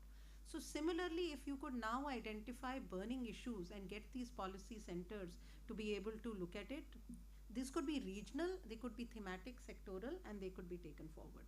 And for that, I think what is important is there is a continuous engagement. We don't sort of sporadically come up in spurts and say, can we now engage with you? So there is a continuous engagement, and I'm sure white papers and position papers, even if they're not directly accepted by the government in some way, become an important tool for recognizing the strength of the country, and the country playing an important role when we are looking at global collaborations. We know that the G20 was held. INSA and its science body played an important role. Academies brought out different chapters. So those position papers don't go in vain. They are important for us to be able to see how we could do it. The academies collectively need to come together more often. We do have a few inter-academy panels, but I think collectively the academies need to come together more often. And for that, having maybe an annual inter-academy strategy meet, where we should try to bring in all the stakeholders, and this could be done as an annual feature, would be an important aspect, because then we are not only putting forward our point, we're also getting to understand what people would expect from academies. I think the expectation, what the stakeholders have and the others have from the academies also, it's important for us to take it ahead. The last point that I would like to make here, because we have excellent speakers who will come up with their points, is you spoke about 2 points rather. One is you spoke about disruptive technologies, new technologies, emerging technologies. I think that is something that we must continuously keep working, and who better than these policy units which have these young researchers, young analysts who can sit and see. We're not talking about technology forecasting per se. We're talking about where are we positioned in view of the emerging technologies. And you need continuous research analysis to keep happening in that. Continuous research papers to be published on that. And I think that is something which is currently missing for us. And if these policy centers, policy units of the academies can actually help us to bring that out, is important. The last point, as I said, is the academies need to get more into use of new technology. Today is a world of new technology. Today is a world of social media. Today is a world of more visibility and interaction. The academies currently are not on any of these visible channels that we can see. Because you are not visible, people are not visible to these academies. So I think it's important that these academies keep bringing out this, bring out excellent, I really don't know, I've not seen very active profiles of the academies on LinkedIn, Twitter, web pages also are now becoming an outdated outfit. So we must be, and we must have very, very strong communication cells which can communicate what we are doing. I think currently that is missing. And academies, of course, if you build that leadership, which we are doing through leadership development programs, bring in the younger generation. I'm happy that Dr. Ashutosh Sharma has brought in the young women associates. We have INIAS, we have such programs which can engage with the youngers. They will help us to get into this new age technology for various aspects. So thank you very much. I'll stop here. Thank you. Thank you, ma'am. I must say that whatever you spoke, in fact, indeed all are being taken up as part of this policy center that we have set up. In fact, there is a web page of CSTP, and one can see that all these activities are there: white papers, the policy papers, brainstorming, even the areas that are unexplored earlier that are being taken up as part of this thing. Thank you very much, ma'am. Now I think, in fact, whatever you spoke, some of these issues have been taken up as part of the other discussion that have taken place. And I think I would like to bring Professor Indranil Manna, who has long experience working with different academies in leadership positions. So over to you, Professor Manna. Thank you, Dr. Gupta. I feel really honored to be part of this panel here, addressing two very important aspects, and must thank President INSA for, no matter how late, to have really created this platform to combine the two celebrations, the 90th anniversary of INSA and this panel on role of scientific academies in policy and policy advice and advocacy. Dr. Google says 90th anniversary is called nonagentennial anniversary, granite anniversary. Now I was wondering that where is this granite? Why does it come from? You know, generally we are used to hearing about silver, gold, platinum, and so on. All these metals, no matter how noble they are, always will develop a thin oxide layer. So they degrade. Granite doesn't degrade. So when you are 90 years young, you can survive and continue to thrive if you are a granite. So congratulations to INSA for its granite anniversary. Talking about the academies, outside this room or this premise, if you ask a common man, what is this INSA and what does INSA do? Almost 99% the person will have no answer. If the person has somehow collected some degrees from the universities, they'll say, oh, that's an exclusive club where they kind of elect each other and give awards to each other. And like, you know, they hardly make any difference to me as a commoner. So scientific academies are essentially a learned body, a group of peers. Now, who call them peers? Who give them the right to call them peers? The peers themselves. Now, this needs to be understood by the society at large. So we have to elevate ourselves to a level where people always will look at the academy as the apex of the pyramid, and that is earned, not necessarily supported by each other. So we haven't established credibility, but unfortunately, we haven't percolated to the society. And that can always happen, only happen when we actually make not only policies, but also help in implementation of those policies, which affect the masses. In other words, affect the society. So science, we all know, basically is devoted to one single parameter, and that's truth. Relentlessly, we pursue the truth. If something is established today as a new theory, we celebrate. Tomorrow, proven wrong, we dump and then go for the new theory that emerges.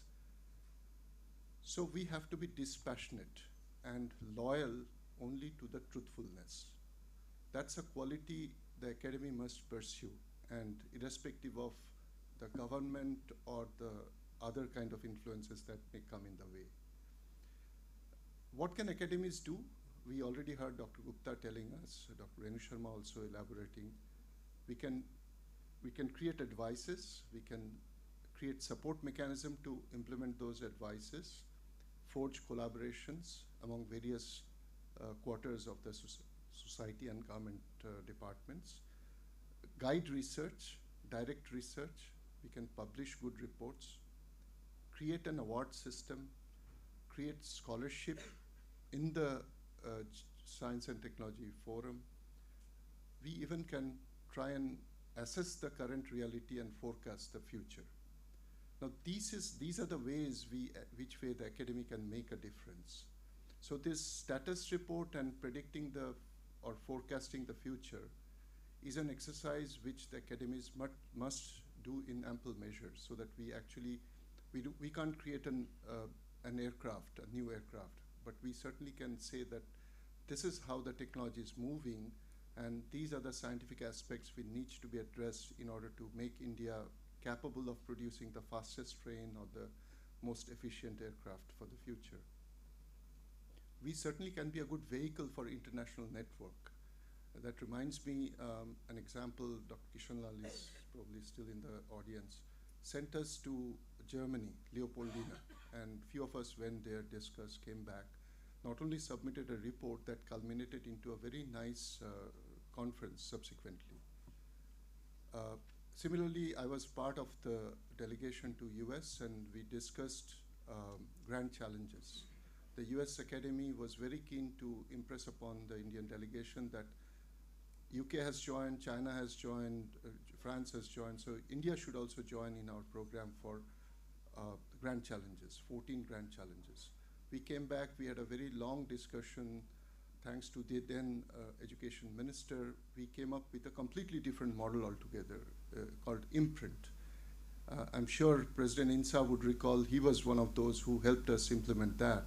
That was a very new initiative altogether, whereas US says that 14 grand challenges are to be addressed by the humanity for better life, better quality of life in the 21st century. We said those 14 are genuinely well-defined challenges, but India, because of its present scenario in terms of science and technology capability, Dr. Gupta mentioned 0.64% of the GDP being spent on science and technology. It's not what amount we spend, but capability-wise, we are not equivalent to the so-called developed nations like US or Germany or France. So we created our own grand challenges, and that culminated into a completely new program altogether, addressing all aspects of science and engineering and divided into 10 domains or something. That's a part of the history. But why I'm referring to this is to date the only occasion or only initiative which was launched from the Rashtrapati Bhavan by the two topmost leaders of the country, political leaders, namely the Prime Minister and the President, and affected all universities' entire system, addressing specific issues confronting the society. Now, it was about translation. It was about creating solutions. So a completely new initiative emerged because of these parleys with the international fora. We also can create programs like INSA has done over the years, a program which has greatly affected Indian Science and Technology Society called INSPIRE. Creation of DST, implemented by INSA. And over the years, we are soon going to review and realize that where are these INSPIRE fellows, what are they doing, how much did this program help them pursue their career for the future. So this assessment and a good report out of that, quantitative report, will certainly convince the government that the academies like INSA can be a good implementation body of science and technology policies in the country. Now, these are all justifications, but if you ask me as an individual, borrowing from my experience of being associated with science and engineering academies for some period of time, and also being fortunate to be at the leadership position of some of the academic institutions in the country, I would say that today, after nearly 70 years, nobody would question that why were IITs created. Today, if you want to talk about the gold standard of the country in terms of education in engineering and technology, there cannot be a better example than the IITs. So obviously that the IITs are the gold standards of education. Every single youth who wants to pursue engineering would like to be obtaining a degree, whatever at level, from an IIT. The same way, I would say every scientist in the country someday or other would like to be a fellow of INSA. Now, this is the gold standard created by academia, and which justifies more than anything else as to why such academies should exist. So, fact remains that we are not quite well known in the society as to what are we doing, what justifies our existence. Now, there's a difference. I mean, if you look at, I had to do this exercise, and I'm glad to share with you some of the data. Royal Academy of Engineering, not Science, Royal Academy of Engineering UK has 200 staff on their roll, all paid by the government. National Academy of Engineering US, they are not directly paid by the government, but they have on their roll somewhere around another 200 staff. Now, one of the very well-known, celebrated technology leaders of the country often would, for rightful reason, criticize me in saying that, Indranil, I get reports from NAE every week, a report which doesn't exist in the internet. So that is enough of a justification for the existence of this Academy of Engineering in US. because they have a think tank to contribute such reports to the society and the industry, and obviously the government, to say that this is how the technology is moving, or this is where the technology is moving. These are the gaps. These are the issues to be addressed. What is INE doing, or what is another academy doing about it? Why can't you do that? So in my feeble defense, I often would say that, sir, we have only 8 staff members of INE. INSA, of course, is little fortunate to have more, but the program is very limited. So if we want to really make a difference and be counted among the biggest think tanks of the country in science and technology policy, then we have to reinvent ourselves. We have to evolve and bring us to a level whereby we should be able to produce such reports, such analysis, such technology forum, whose reports government would like to refer to, and even Parliament would refer and say that, look, INSA has produced this report, so we must do this. Such examples exist in the world, in countries, used to at least exist in countries like USSR and many other East Bloc countries. Now, it is in our collective wisdom, we have to create such a robust mechanism within the academy so that the society at large looks at us as a peer group completely devoid of any sectoral or any narrow interest level. We should be seen as truly peers who care only about the truth, science, and devoted to the cause of the betterment of the society. Thank you. I'll stop here. Thank you, Professor Manna, for your wisdom, word of wisdom, and your vision. Hats off to you for, in fact, sailing through a very difficult time in INA so boldly.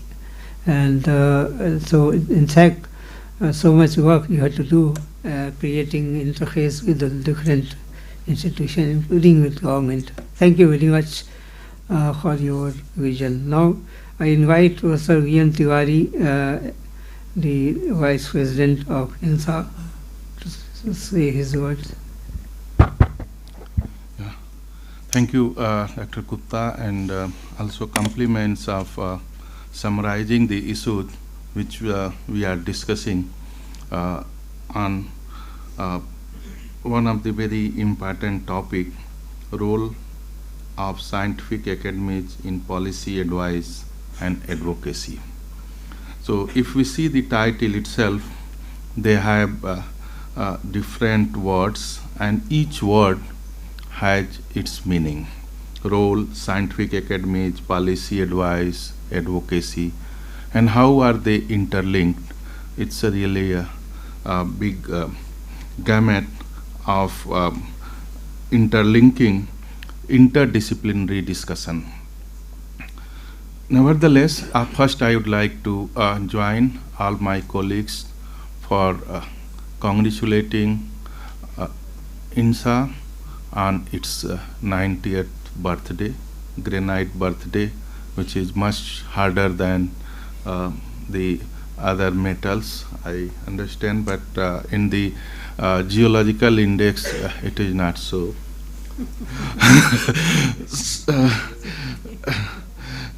Nevertheless, I would also like to compliment INSA of this thoughtful initiative.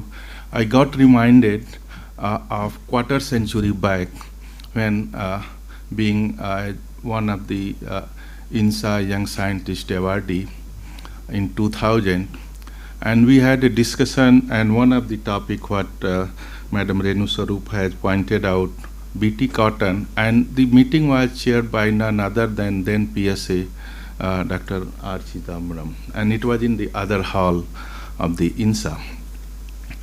The point what I am trying to convey through this, that presently and previously as well, INSA has a very distinct position, and especially now, if we see, one is that it has the fellowship which comes across various disciplines and therefore can be a very good platform where informed policy can be made for the public as well as the implementing agencies. Second thing, with the very now, though it was earlier also part, but it was more specifically told that INSA happened to be one of the autonomous body of Department of Science and Technology under Ministry of Science and Technology.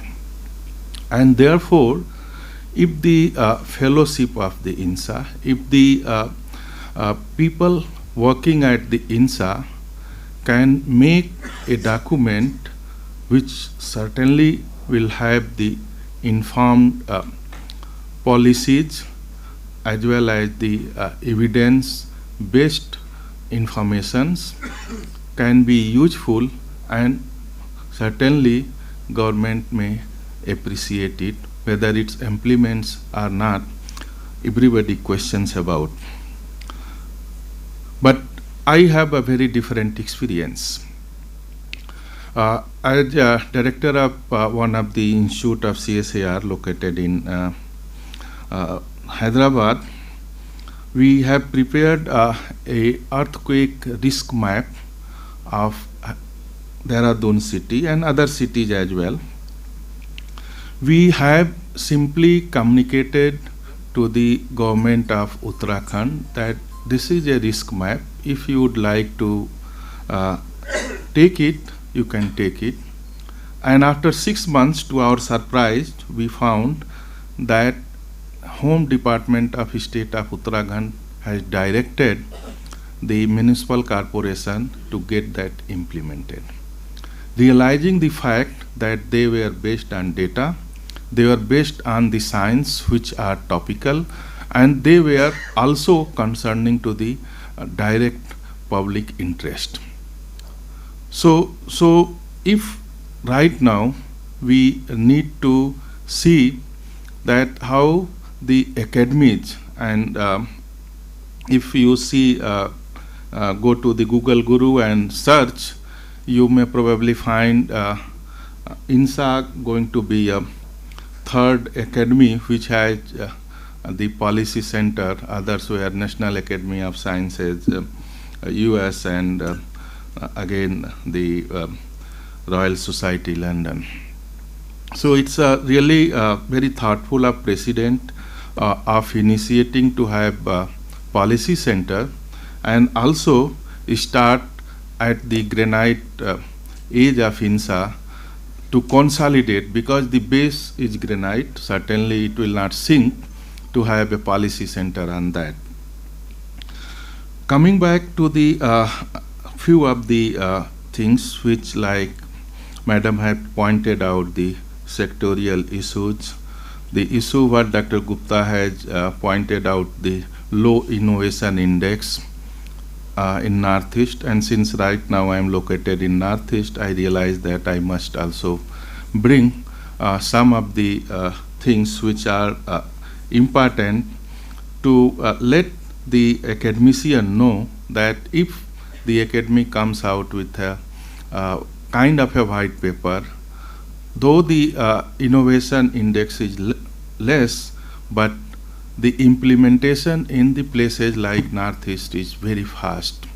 One of the institute which came up recently in Guwahati under DST, Nectar, and you may find they could implement a large number of the scientific knowledge base for the benefit of the local people with small innovation, may not be a very big, but those innovations have been brought by the people who are local in Northeast.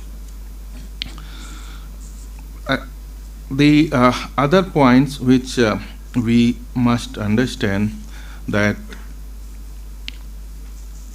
collaborating on few of the areas while we make policies, like one of the issue which had been raised, like climate change, which is always a global, there cannot be a model which can, even for the local models, we need to have the global models in hand, because the influences are going to be global. And the academies are the places which can allow fostering such kind of the interconnect of the peer group of the researchers across the globe. And therefore, academies, the kind of the paper what academy can make will be much more probably superior than what nowadays we often find. Many of the policy decisions are made and taken from the private agencies' papers prepared. The few of the other areas which remain to be really important to be discussed in this forum and beyond is how do we engage academicians for delivering the requirements of the policy makers or changing the opinion of the public. And I think that if at all, if we have any great challenge is bringing academician at one platform, and probably through INSA it is much easier can be brought together for addressing the issues which are contemporary, which are important and in the areas of the national priorities. So if we see in the context of the discussions title today, role of the scientific academies in policy advice and advocacy, I do see INSA as a specific place in such kind of the scenario where INSA can be a leader in providing the policy decisions, documents which may be probably be utilized by within the country and outside country, and probably very much useful. Similarly, we have the advocacy word. How do we really present the scientific finding which can be taken up by the decision makers? And you can understand the point the way Madam Renu Swarup has told. How do the Secretary Government of India perceives your opinion? And to make that, it is very hard to prepare the analytical document which could be self-explanatory to the all policy makers, whether they are scientific secretaries or non-scientific secretaries, and also to the public which may not be well informed. And they has to be very topical. Anything now very commonly, as Professor Manna has said, you go whatever happens, the new thing, you will find the upcoming areas, you will find the great challenges in upcoming areas. The document is prepared by National Academy of Sciences.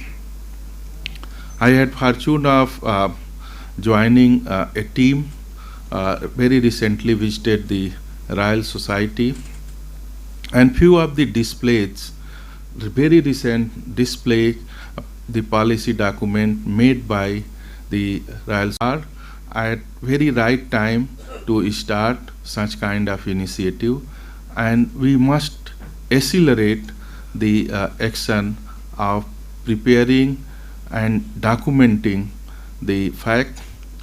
In fact, in INSA we have it might be useful. So in summary, once again I would like to thank INSA for the opportunity to convey that the important role of academicians in the society and the policy making, and also emphasizing upon that the present need of the country is having the informed decision making documents, and that can only be given by the academies. Thank you very much. Thank you, Professor Tiwari. Now we'd like to invite Dr. Sunita Narain. She has been, in fact, a member of Prime Minister Council on Climate Change, and I have known her for the last 3 decades. She has been advocating a number of environmental issues, including climate change, water, pollution, so many things. And therefore her inputs and vision will be very relevant to INSA and other academies. Over to you, ma'am. Thank you, Akhilesh ji, and thank you, Ashutosh, for inviting me and for asking me to join this panel. I think all my co-panelists have already talked about the importance of the academies playing a role. I don't need to restate it.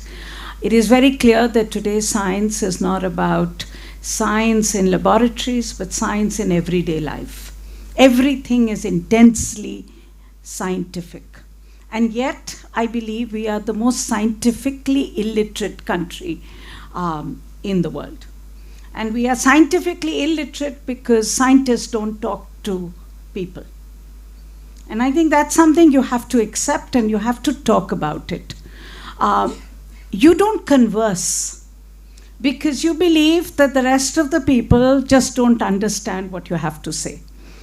I've had the privilege of being a non-scientific scientific writer, and I was often dispatched by my colleague Anil Agarwal to speak to many scientists about very intensely scientific issues.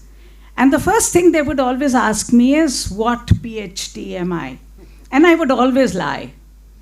And because the only way that you can have a conversation is if you believe that you are equal in terms of having a PhD, a number of citations, all the rest of it.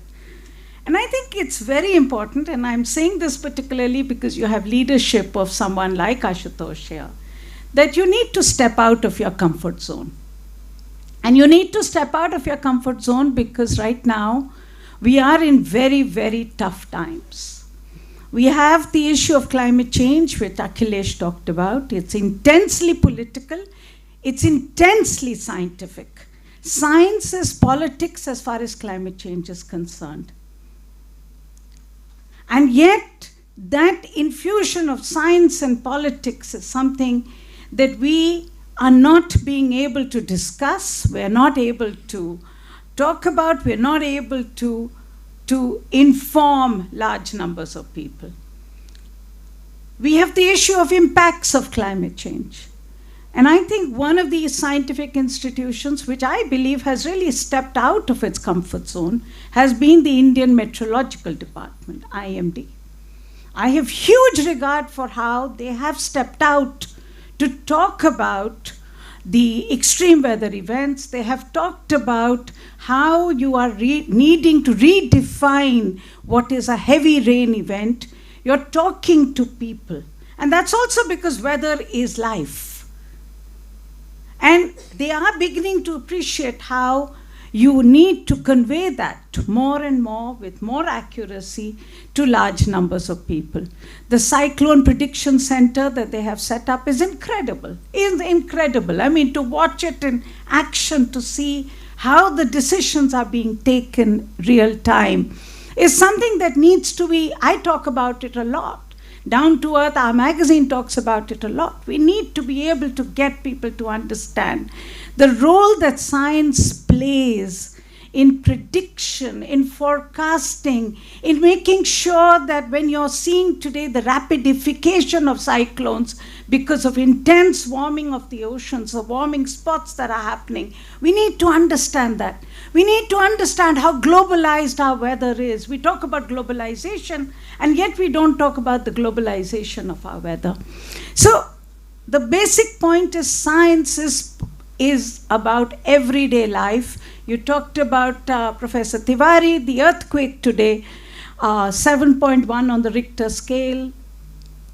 So important to talk about how we build in seismic areas, how we should not be building in seismic areas.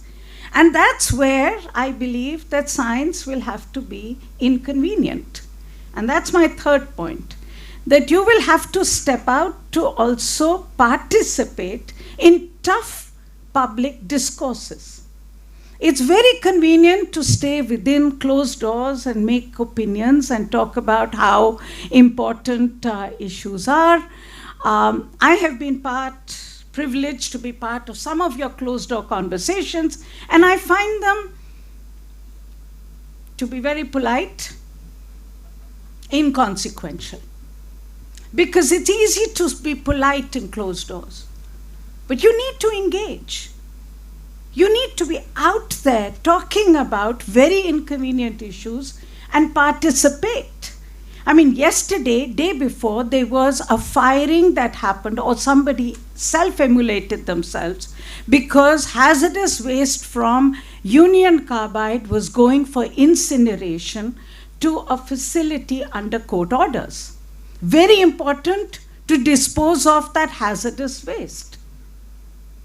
But where is the credibility of science to talk about what was the nature of that waste, how it needs to be disposed of, the facility that was set up, is it qualified to dispose of that waste, or will it create more noxious emissions? And have we found a way to be able to monitor those emissions? We need public confidence in the actions that get taken. Renu ji very clearly talked about, and very rightly talked about, GM crop. Very contentious issue, very divided issue. But there are points at which people will come together on issues which talk about what kind of crops, do we eat them, do we not eat them, what are the health impacts. We need to converse. And that then is my other point. And my last point is that, Ashutosh ji, as you're moving towards policy discussions and policies, you will also have to be much more adventurous in your minds and open in your thinking, in looking for solutions which may not be part of the status quo. I have spent most of my professional life battling most of you. I'll be very frank about it. And the reason is not because I'm an activist, but because I am suggesting something which goes outside what has been conventionally discussed. I'll give you a very simple example. I spent a lot of time working on shit, excreta. Something that most scientists do not talk about because it's sort of confined to NERI or some scientific institution which talks about, But it's a major issue when it comes to dealing with pollution. It's a major issue when it comes to affordable sanitation for large numbers of people. Now, over the last some years, we have been talking about non-sewered sanitation. The first reaction is not possible. It's like the first reaction to CNG buses, not possible. Diesel has to stay. Pesticides are good. The first reaction is always to say, no, this is not possible. Non-sewered sanitation is a way of making sure that you can get affordable sanitation and you can reinvent the way you do sanitation for millions of this country. Why is it being proposed? Because we need affordable models. And for us, affordability was what leads to sustainability. It's the same thing which came to rainwater harvesting. Same thing which each one of the issues that you can take are issues in which you have to stand to be able to have the open mind. I'm not asking for another religion. One of the things that I am always opposing in my colleagues is, I don't want dogma.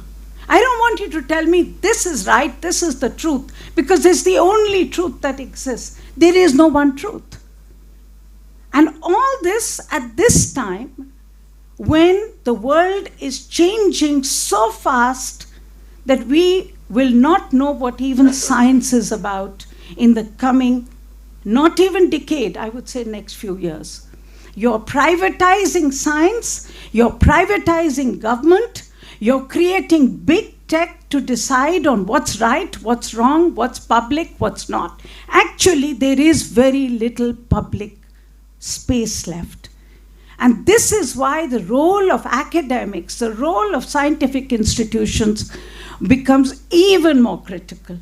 But in my view, you will only serve that role if you're willing to go beyond the ordinary, beyond business as usual, and challenge yourself and then challenge society. Thank you. Thank you. Thank you so much. And we got all charged up with your words of wisdom. Thank you so much. And I'm sure there will be reactions, and so we'll take the question later. So now the last panelist, Dr. Neetu, last but not the least, Dr. Neetu Singh, Professor at IIT Delhi. Your word of wisdom. Sure. Thank you so much for giving me this opportunity. Thank you, Professor Sharma, and thank you, Dr. Gupta, for giving me this. So I've been hearing all the opinions, and I think I agree with all of them. But I would like to bring 2 points. I don't have so much of experience as you all have, but what I would like to bring is how these academies actually are helping bring inclusivity and diversity. So for example, there is no mechanism right now for young people or for people from diverse backgrounds to directly approach the government probably. However, we could do that with academies.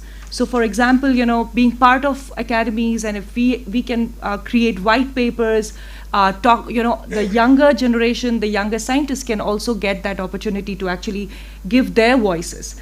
And that's the reason I believe that this whole idea of having academies being part of science policy and for policy making is a great one, and we've not leveraged it, honestly, because what we've done, I think we've talked about it, that we need to communicate more with the public, we need to communicate more with each other, and we also need to understand that what works in the West is not going to work for us, because in the West, the academies have always been research focused, and probably we have also tried to make our academies more research focused. The professors, if you talk about the career of a professor, it starts from assistant professor. They can keep going until they, decide not to work, right? That's not true for us. For us, if you look at our careers or people who are part of our academies, we have young professors, we have mid-age professors, and we have senior professors who are probably not doing active research anymore. Not all of them get an opportunity to do active research. But that doesn't mean that they don't have the experience or don't have the vision. They should be not doing anything. Academies are the way where we can bring them together, we can use their experience, we can use them to make policies, because that way we can have the younger people bringing breadth in science and technology, the mid-age people bringing the depth and doing the, strengthening the science and technology, and the experienced people making policies for science and technology. Use them with funding agencies. We should leverage their expertise, creating, positioning ourselves, what kind of research we want to fund. We don't do that. I don't think there are mechanisms by which we can go to academies, get their experienced researchers and form a committee which will talk about what kind of funding that needs to be done in our country. We probably need to do that. Education is one sector where the academies have not contributed that much, at least I don't know of. Maybe there is a lot of things happening, but it's not coming out to the public. I think we need to be very actively, all the academies need to be very actively participating in creating the curriculum, giving white papers on what should we be doing we're talking about skill development, right? Skill development cannot happen just in isolation. We need to create curriculums, we need to train human resource in our country so that it can be taken up later and we can actually strengthen. Just doing research in isolation is not going to work. So I think, and Professor Manna actually talked about IITs being one of the leading engineering institutes. I don't think there are any IITs which are making their curriculum in consultation with any academies, although we are all part of those academies, but we don't do that. That mechanism does not exist. There should be a formal mechanism where we can actually go back and say, or the academies can say, let's say healthcare, medical devices, people are talking about it. Medical devices, we need to train human resource. We do not have those human resources. I'm coming from biomedical engineering. Biomedical engineering at an undergraduate level is almost minimal in our country. We don't have interdisciplinary programs like that. So maybe we can come up with some white papers on what kind of curriculum to be developed, what kind of education that can happen. Chemical sciences is changing dramatically. It's interdisciplinary right now. There are a lot of materials. We need to work on those things. I think that is about, just making research more holistic, not just doing research and having, talking about future technologies. Other is how do we engage with public? I think it's a very important thing. Unless we do that, we won't be viewed as, the academies will not be viewed as, it will always be an elite club. Nothing wrong in that, but I think we need to start going to colleges. Think of like magazines which every school has in their library, which the kids can read and learn that there are these academies that exist. One of the successful programs of the 3 academies are the summer internship, right? I think the young students, they all know about those who are interested in taking up research, they know about the summer internship program that the academies run. And that has been one of the successful things of getting into at least the high school plus kids, right? We need to go back to the high school level, school levels, so maybe having more engagement with these kind of things, getting into more education activities will help. And of course, for us, people like me who do not have a mechanism to go to the government directly, I think these academies are great venue where we can actually voice our views and make white papers on a lot of things that we think can change the future. So with that, I would end. Thank you so much. Thank you so much for your comments. And now we have another 15 minutes to wind up. So I thought let me take some questions. So if you don't mind, let's start with Professor Ashutosh Sharma. His reaction and his suggestions. Can you? See, so Dr. Tiwari talked about granite. And he said that metals change, but granite does not change. That's because granite has hit the rock bottom. and we don't want academies to be like granite. We want them to be very changing, very dynamic, and we're like a kinetic sculpture rather than a granite. So, and this is all about change, because organizations, like now we are 90 years old, right? Organizations of this kind do have the tendency to become fossilized. So the change is actively resisted. The only change is that not to change, okay, and that doesn't change at all. So, the whole point is how do we actively bring in or leverage this very great brain power which is distributed all over the country in every area of science, engineering, medicine. How do we bring all this fellowship into an active mode? And so that is the challenge. Because let me tell you, so when I became a fellow, I said, so what do I do? You can write FNA in front of your name, right? But the whole point is, what does it do beyond that? So how does it become active? Because every fellow is a secondary or tertiary identification. Because I work somewhere, they say IIT Kanpur, so I identify with my place of work. Then my secondary identity may be something else, and there is a tertiary identity which says I'm a fellow of this, right? And this brings me some kind of peer recognition and some happiness in my mind about being an FNA and everything. So question basically is this: how do we have more fellows, more stronger identification and identity with academy, so that they actually work for some of the causes of the academy.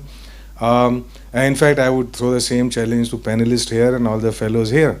If you wanted to have some ideas, that you want to write a white paper, that we please let us know. We form a team of like-minded fellows who have expertise in that area, and they want to contribute all of us, want to contribute. So question is, do we have a platform for contributing that? So while a lot of people want to engage and say, but they say, look, what do I do? You tell me, what do you want to do, right? So that's why this policy center would offer that option, a platform, by saying that you come to us and say, what have you interest in, what can you contribute, and not as a single person, but then you form a nucleus, a team around it, and work on it, right? Second question, which is very important, is that while we know, let's say you look at all these critical, emerging, exponential technologies, and their lights and shadows, and say, look, we can capture all of that. Point is, who is listening to it, right? So most important aspect is your interface with other stakeholders of science, who some of them may be decision makers, some of them would be in politics, some may be in bureaucracy, some may be NGOs, some would be foundations, and so on. How does one create that very strong interface and sustain it so that policy that one makes actually gets into some domain which is useful? So these are the two major concerns. One is internal to academies, is saying that what is the motivation of fellows to contribute? Now, of course, in that sense, younger fellows got more hunger. So that's why we got associate fellows now. And we also got young scientist associates. And so that, so a whole lot of stuff can be driven through them. And we have seen that. So question is to have a balance between energy and experience. Double E's. In every committee, in every gathering, to have that, to have gender, to have age, to have all of that, which is happening. All right, so two questions. Internally, how do you activate this knowledge base which is there? And number two, how do you have an interface between that knowledge base and what happens in the external world? Right, so any ideas that anybody have, and even more than that, any actions that you need. In fact, Dr. Binisha is here, and I just saw that she's raising her hand. She is here only for that purpose. So today we are going to discuss some, that she want to make a policy, group to have for waste recycle and stuff. And so microplastics and many other stuff which is going on. So any of you want to engage, and in fact we wrote a message to the entire fellowship, and we will repeat it again. Please, where is Dr. Pandey, our ED? Please send this mail. Yeah, please send this mail every month. Okay, I mean, it didn't take any hit return.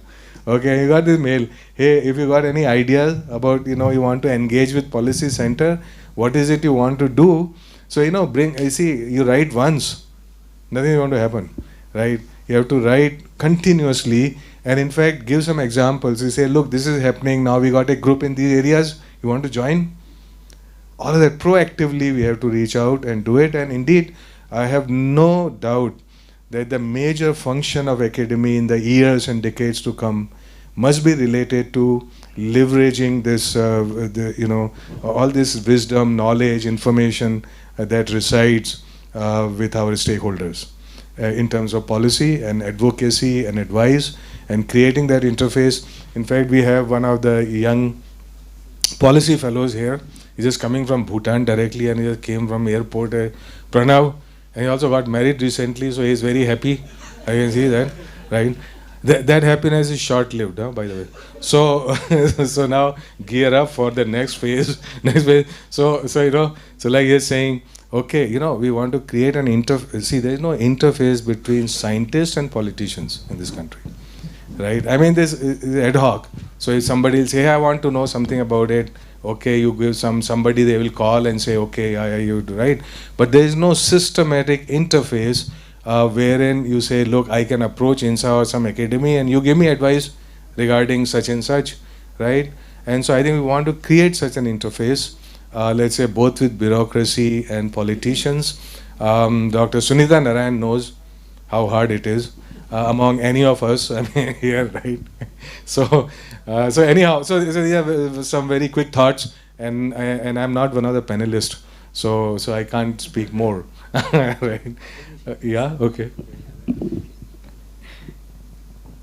Thank you, sir. In fact, I think all the panelists mentioned about how to get the policy to community, or even vice versa, because we need to develop policy based on what is the requirement in the community. And I would like to share some experience working with National Law School of India University in Bangalore.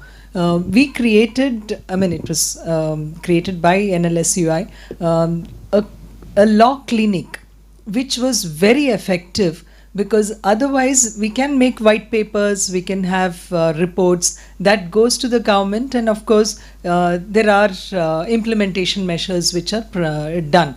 But to get it to the community, this was a very effective mechanism. Especially we had two policy clinics, or the law clinics, which we used for, one was for solid waste management, because this was something which every human being, it touches every human being. So the citizens actually came out with their problems, and the policy makers could engage with them, and that is how, it's just like how you have the health clinics. So a similar model, which was actually practiced in the UK. So this was tried out in Bangalore, and it was quite effective. But I don't see it much active today, because the people who started it and the funding which came actually got, it was stopped, and the whole thing stopped. But this was very effective. And the second thing was, even in terms of these BT for the vegetables which were used. So these kind of discussions used to happen with farmers in this clinic. So if INSA could also try out these kind of policy clinics, I see that we have fellows all over India. So each fellow can actually be a doctor, starting his own clinic in his place. So I think this would be a good way to engage with the community on specific aspects. Just a suggestion. Yeah. Thank you. Thank you. Oh, by the way, PhD is called fake doctor. So he can be a doctor, but not give yes, medical advice, please. Let me introduce myself. I am V.K. Arora. I had the privilege of listening to all the experts' views, and I fully endorse your views. One, I had the distinction of working in the Planning Commission with the policy decisions way back from 93 to 98, and also had the privilege of working in INSA for 5 years here. Well, one thing which I fully endorse is that the Academy's role, which should have been much more visible, that was not seen in the Planning Commission. What to talk of the person in a common man, it was not visible to the policy makers indeed. What is the reason?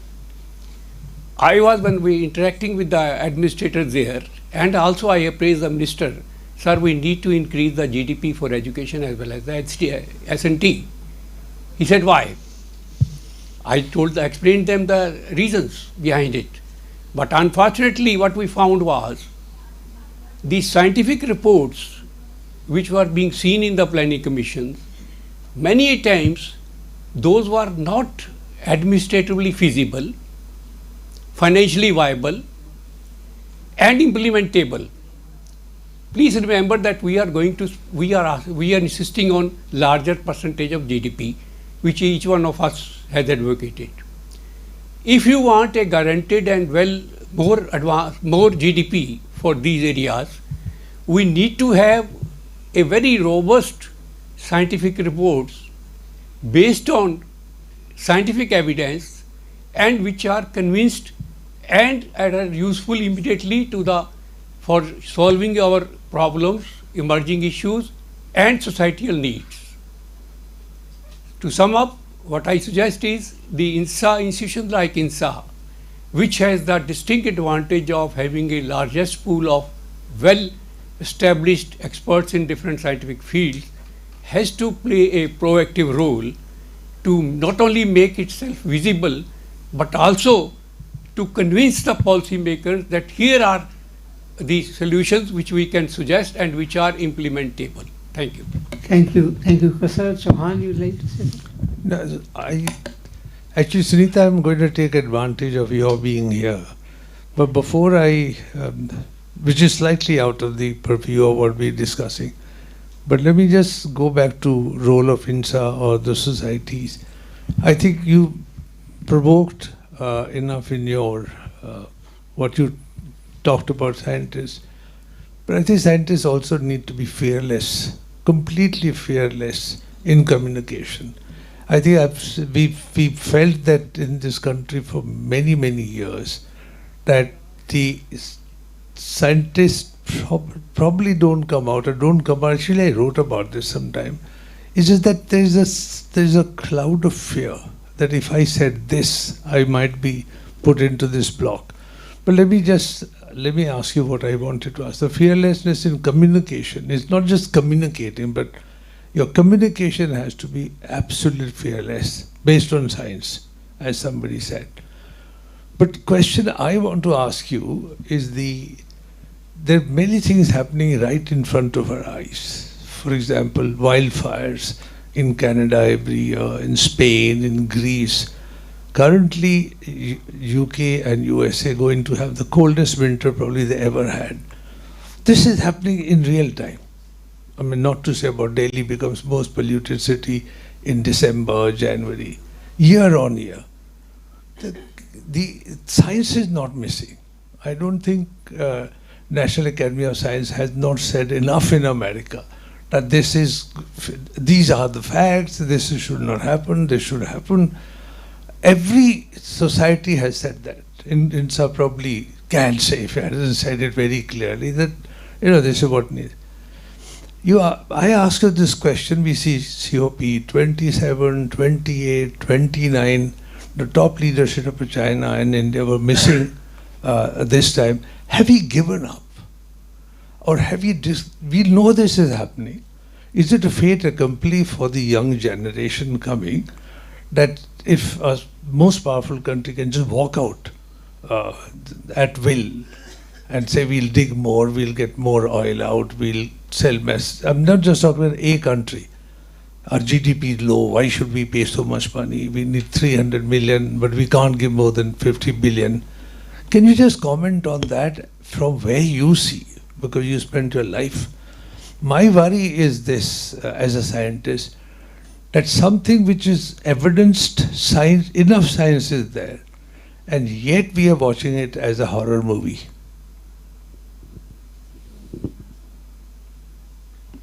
I mean, what you've asked is really the question of the day.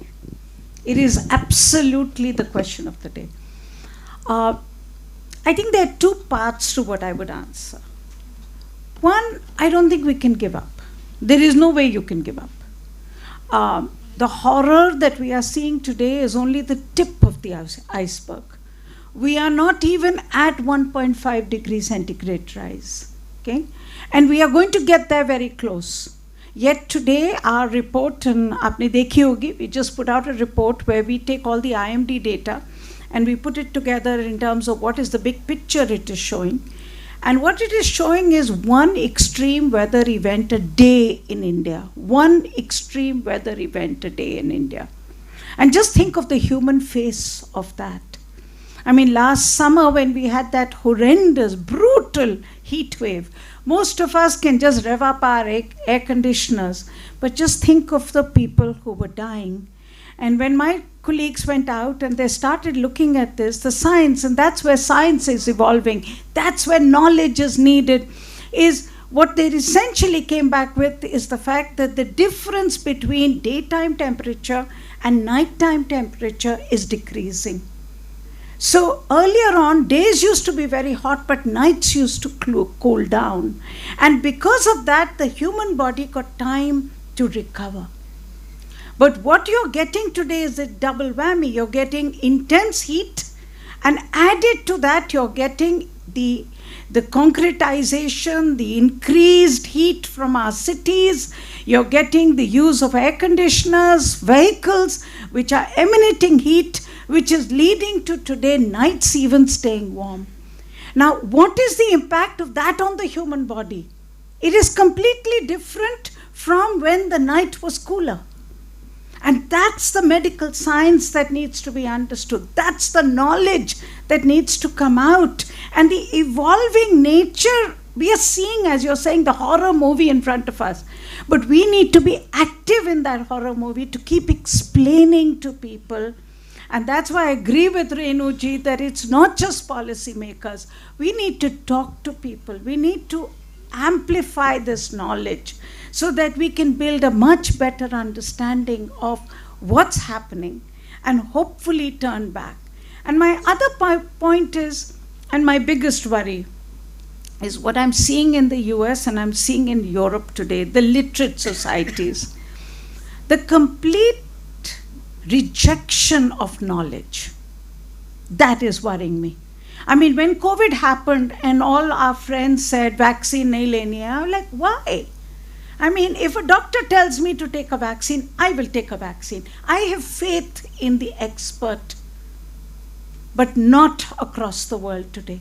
And today, knowledge is getting abused as knowledge of people who have not played a role in understanding societal problems and have worked at a different plane. And that's what we have to avoid in India, because if knowledge gets divorced from society, then you will see more and more rejection of knowledge as being, that's elite. I mean, look at what's happening in Europe, look at what's happening in the US in terms of the rejection of experts as being those who are cut off from society. We cannot afford to have that in today's world. So I think that's really why my appeal, and I was very happy when Ashutosh called for this panel, because I think it's the nature of the times in which more and more engagement is required. Akhilesh, can I add a point to what Akhilesh, can I add a point to what Sunita has said, which is very important about why knowledge is being rejected. I think it's also because in today's time, we do not have the correct communication of knowledge. Knowledge is not being communicated by the people who need to communicate it. Even today, whether it was COVID, today you see the HMPV, you have media reports which come out which probably have not got authentic information from the people where they should. So I think academies, once again, we reiterate before we close this panel on this point, it's the responsibility of what we may call an elite club or whatever, of the cream of the science where knowledge is generated, to be able to communicate that knowledge correctly. Whether the government asks for it or whether some people reach out to you, rightly said, they were not visible to the planning commission or whatever. But media today is the source of communication. They're looking for places where they get communication. Let us engage more. And I think that's final words on Sunita. I just wanted to make the point, Renuji, that this is really at the core of what you're saying. And that's why we need better systems as well. I mean, everywhere when I, as a journalist, go and ask, when I was younger and I would go and ask for information, there would always be a cell in every scientific institution which would provide the knowledge, even if every scientist cannot speak. But you need to make sure that you can put, and today's world is about the style of communication as well, about getting that information into the hands of people. So I think it is absolutely critical that that is a role that we play. Otherwise, like you say, you will have miscommunication and then you have misinformation. It's quick all Elon song. Musk who will tell us what to do. Quick coin, just we had to wind up. Yeah. Yeah. Professor Sharma just mentioned about politics and science. My question arises from that. Is that politics is a very different animal altogether when in comparison to science. And every policy, whether we like it or not, comes with its own politics. Most of the times it is impersonal to who you are, it is impersonal to what you do. It is most like foreign policy. It's state-driven, it's not personality-driven. The question really is how do we as scientists tackle with politics while dealing with policies, because every policy will exist in public space and with its own political bent of mind. Thank you. Ma'am, can we stretch a little bit? There are one hand which is very okay, one hand. Okay, let me take that. See, one is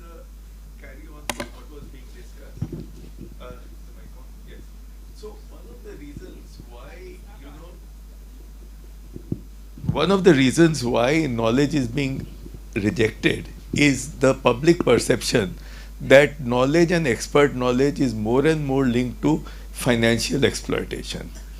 Unfortunately, that is an unfortunate side effect of from science we have moved to technology. I mean, biotechnology and vaccines. There's always this people that, you know, somebody is going to make money out of what they are selling to me. I mean, it is not true. It's, I fully agree, but it is unfortunately there in public mind. I mean, we took the smallpox vaccine without even thinking about it when it was had far more side effects than any COVID vaccine. But why is it that we are looking at, you know, very suspiciously at COVID vaccines today? So this is one aspect. But I mean, this was a corollary. My other main point which I wanted to make is that, you know, like all these things mean that INSA has to, or any other academy has to get their hands a bit dirty. They have to get their hands dirty, as you said, in actually swimming into the mainstream of politics, sometimes against the flow of water. The other issue is that we also have to ask ourselves, if we had a very bright child, would I ask him or her to do scientific research in India for a PhD today? And we all know the facts that where our priorities would be. And we ask, then we step back and ask why. Why would we not say that? And then we also have to look into the nitty-gritty of the working scientists, their career paths, their way of doing science. I mean, I know 2-3 people who are very good people who have just given up because of the procurement process. They said, no, we don't want to spend more time on this. So these are nuts and bolts. Everybody knows it here. So this is also something that we need to address when our constituency is a scientific constituency. With this kind of scientific constituency, we also need to represent this scientific constituency.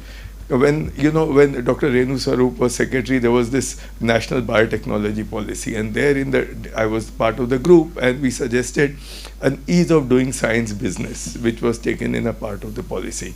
So somewhere we need to look at that in order to make science more enjoyable and more rewarding as well to our younger people. Thank you. Yeah, Professor Manna. Very quickly, a few statements. Number one, if you create a committee today by Government of India or institution or an industrialist on environment, on genetically modified crop, or on natural disasters, out of 10, there is every possibility at least 7 or 8 of them will be a fellow of INSA or some other academy. So individually, we are part of decision-making, policy-making. We have to accept that. Many of us serve in not just committees, also as head of the institutions and various other mechanisms. What is not happening is that government asking INSA or any other academy to create a policy document or evaluate and submit a report or project what awaits the future.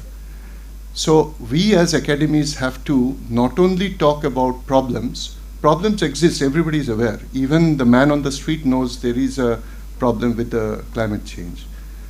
We also have to talk about possible solutions. Government is elected by the people, so they care about votes, plain and simple.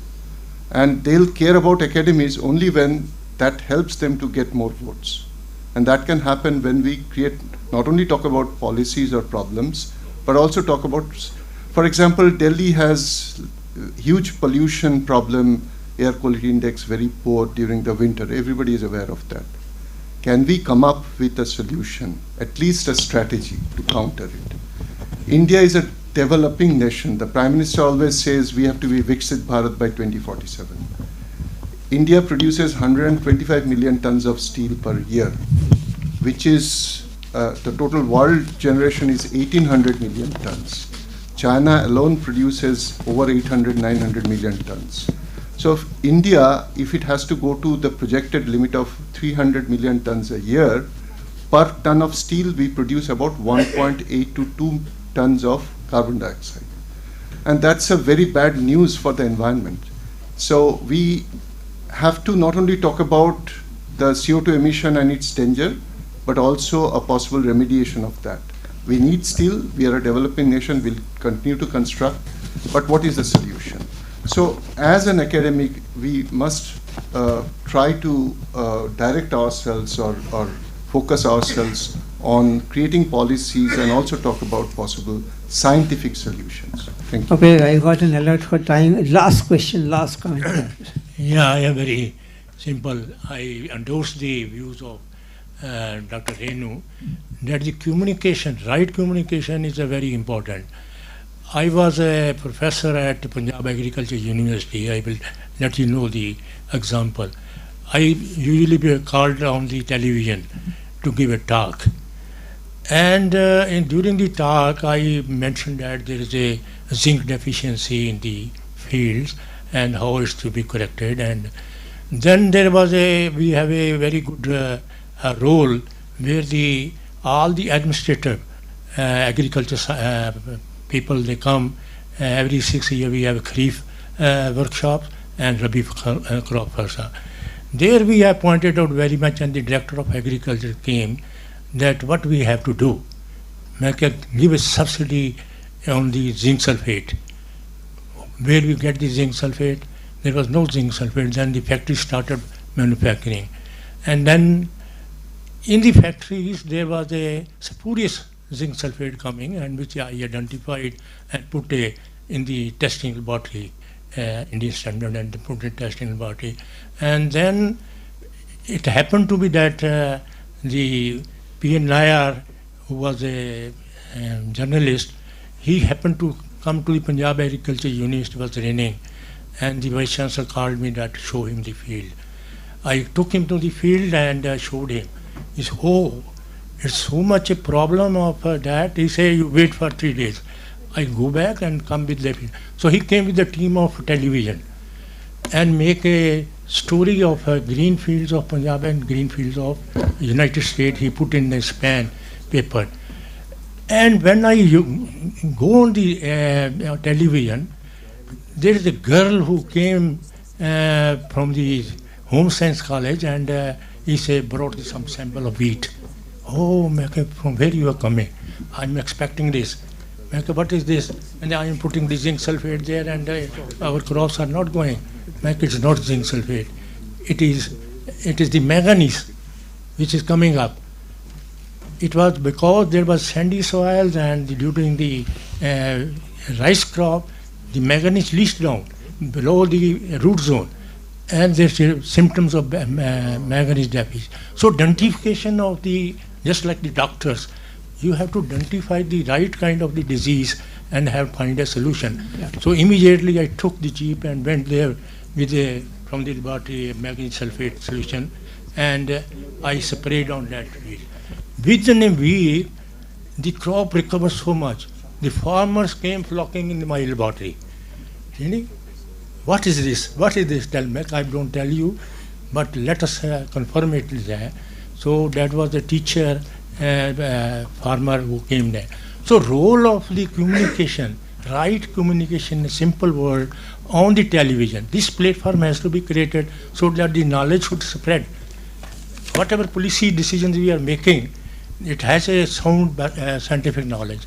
So with that it has to go, and we can find the application of that knowledge right in the field, and appreciation of the researchers we are doing in the country. Thank you, sir. Thank you so much. Thanks to the entire panel for seeing. I think Professor Sharma wants to say something. No, I'm waiting to give this to all the panelists. So, I mean, longer you take, more it'll be delayed, to give this.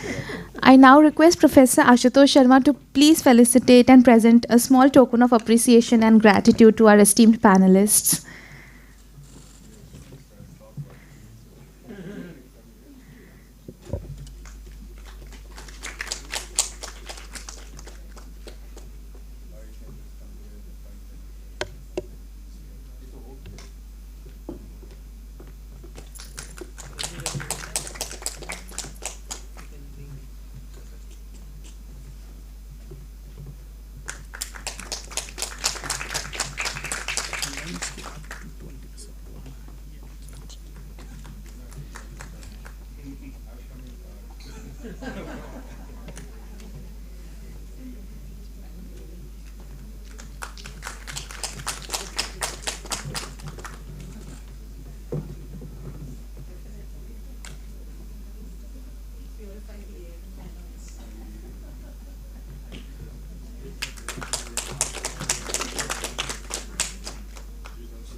Thank you so much, respected panelists. I now request everyone to please proceed for lunch.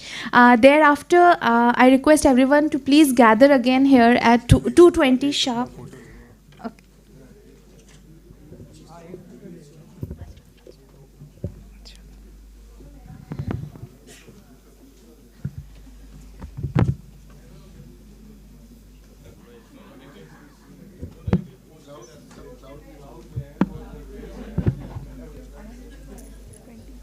हाँ BS Chauhan sir हाँ ठीक है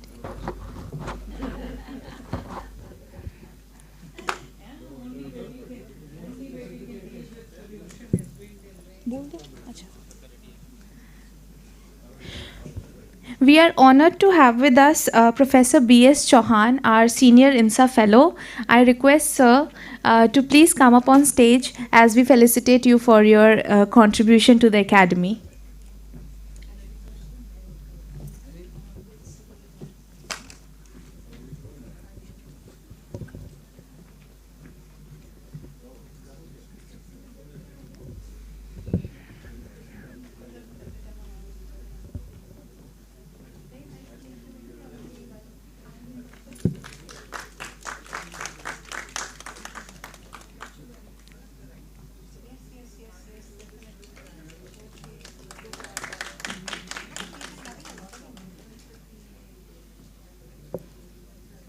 Thank you, sir, for your kind presence. I now request everyone to please proceed for lunch, and we strictly gather here at sharp 2:20 so that we begin with our distinguished public lecture by Professor Ajay Kumar Sood, PSA, sir, at 2:20 sharp. Thank you.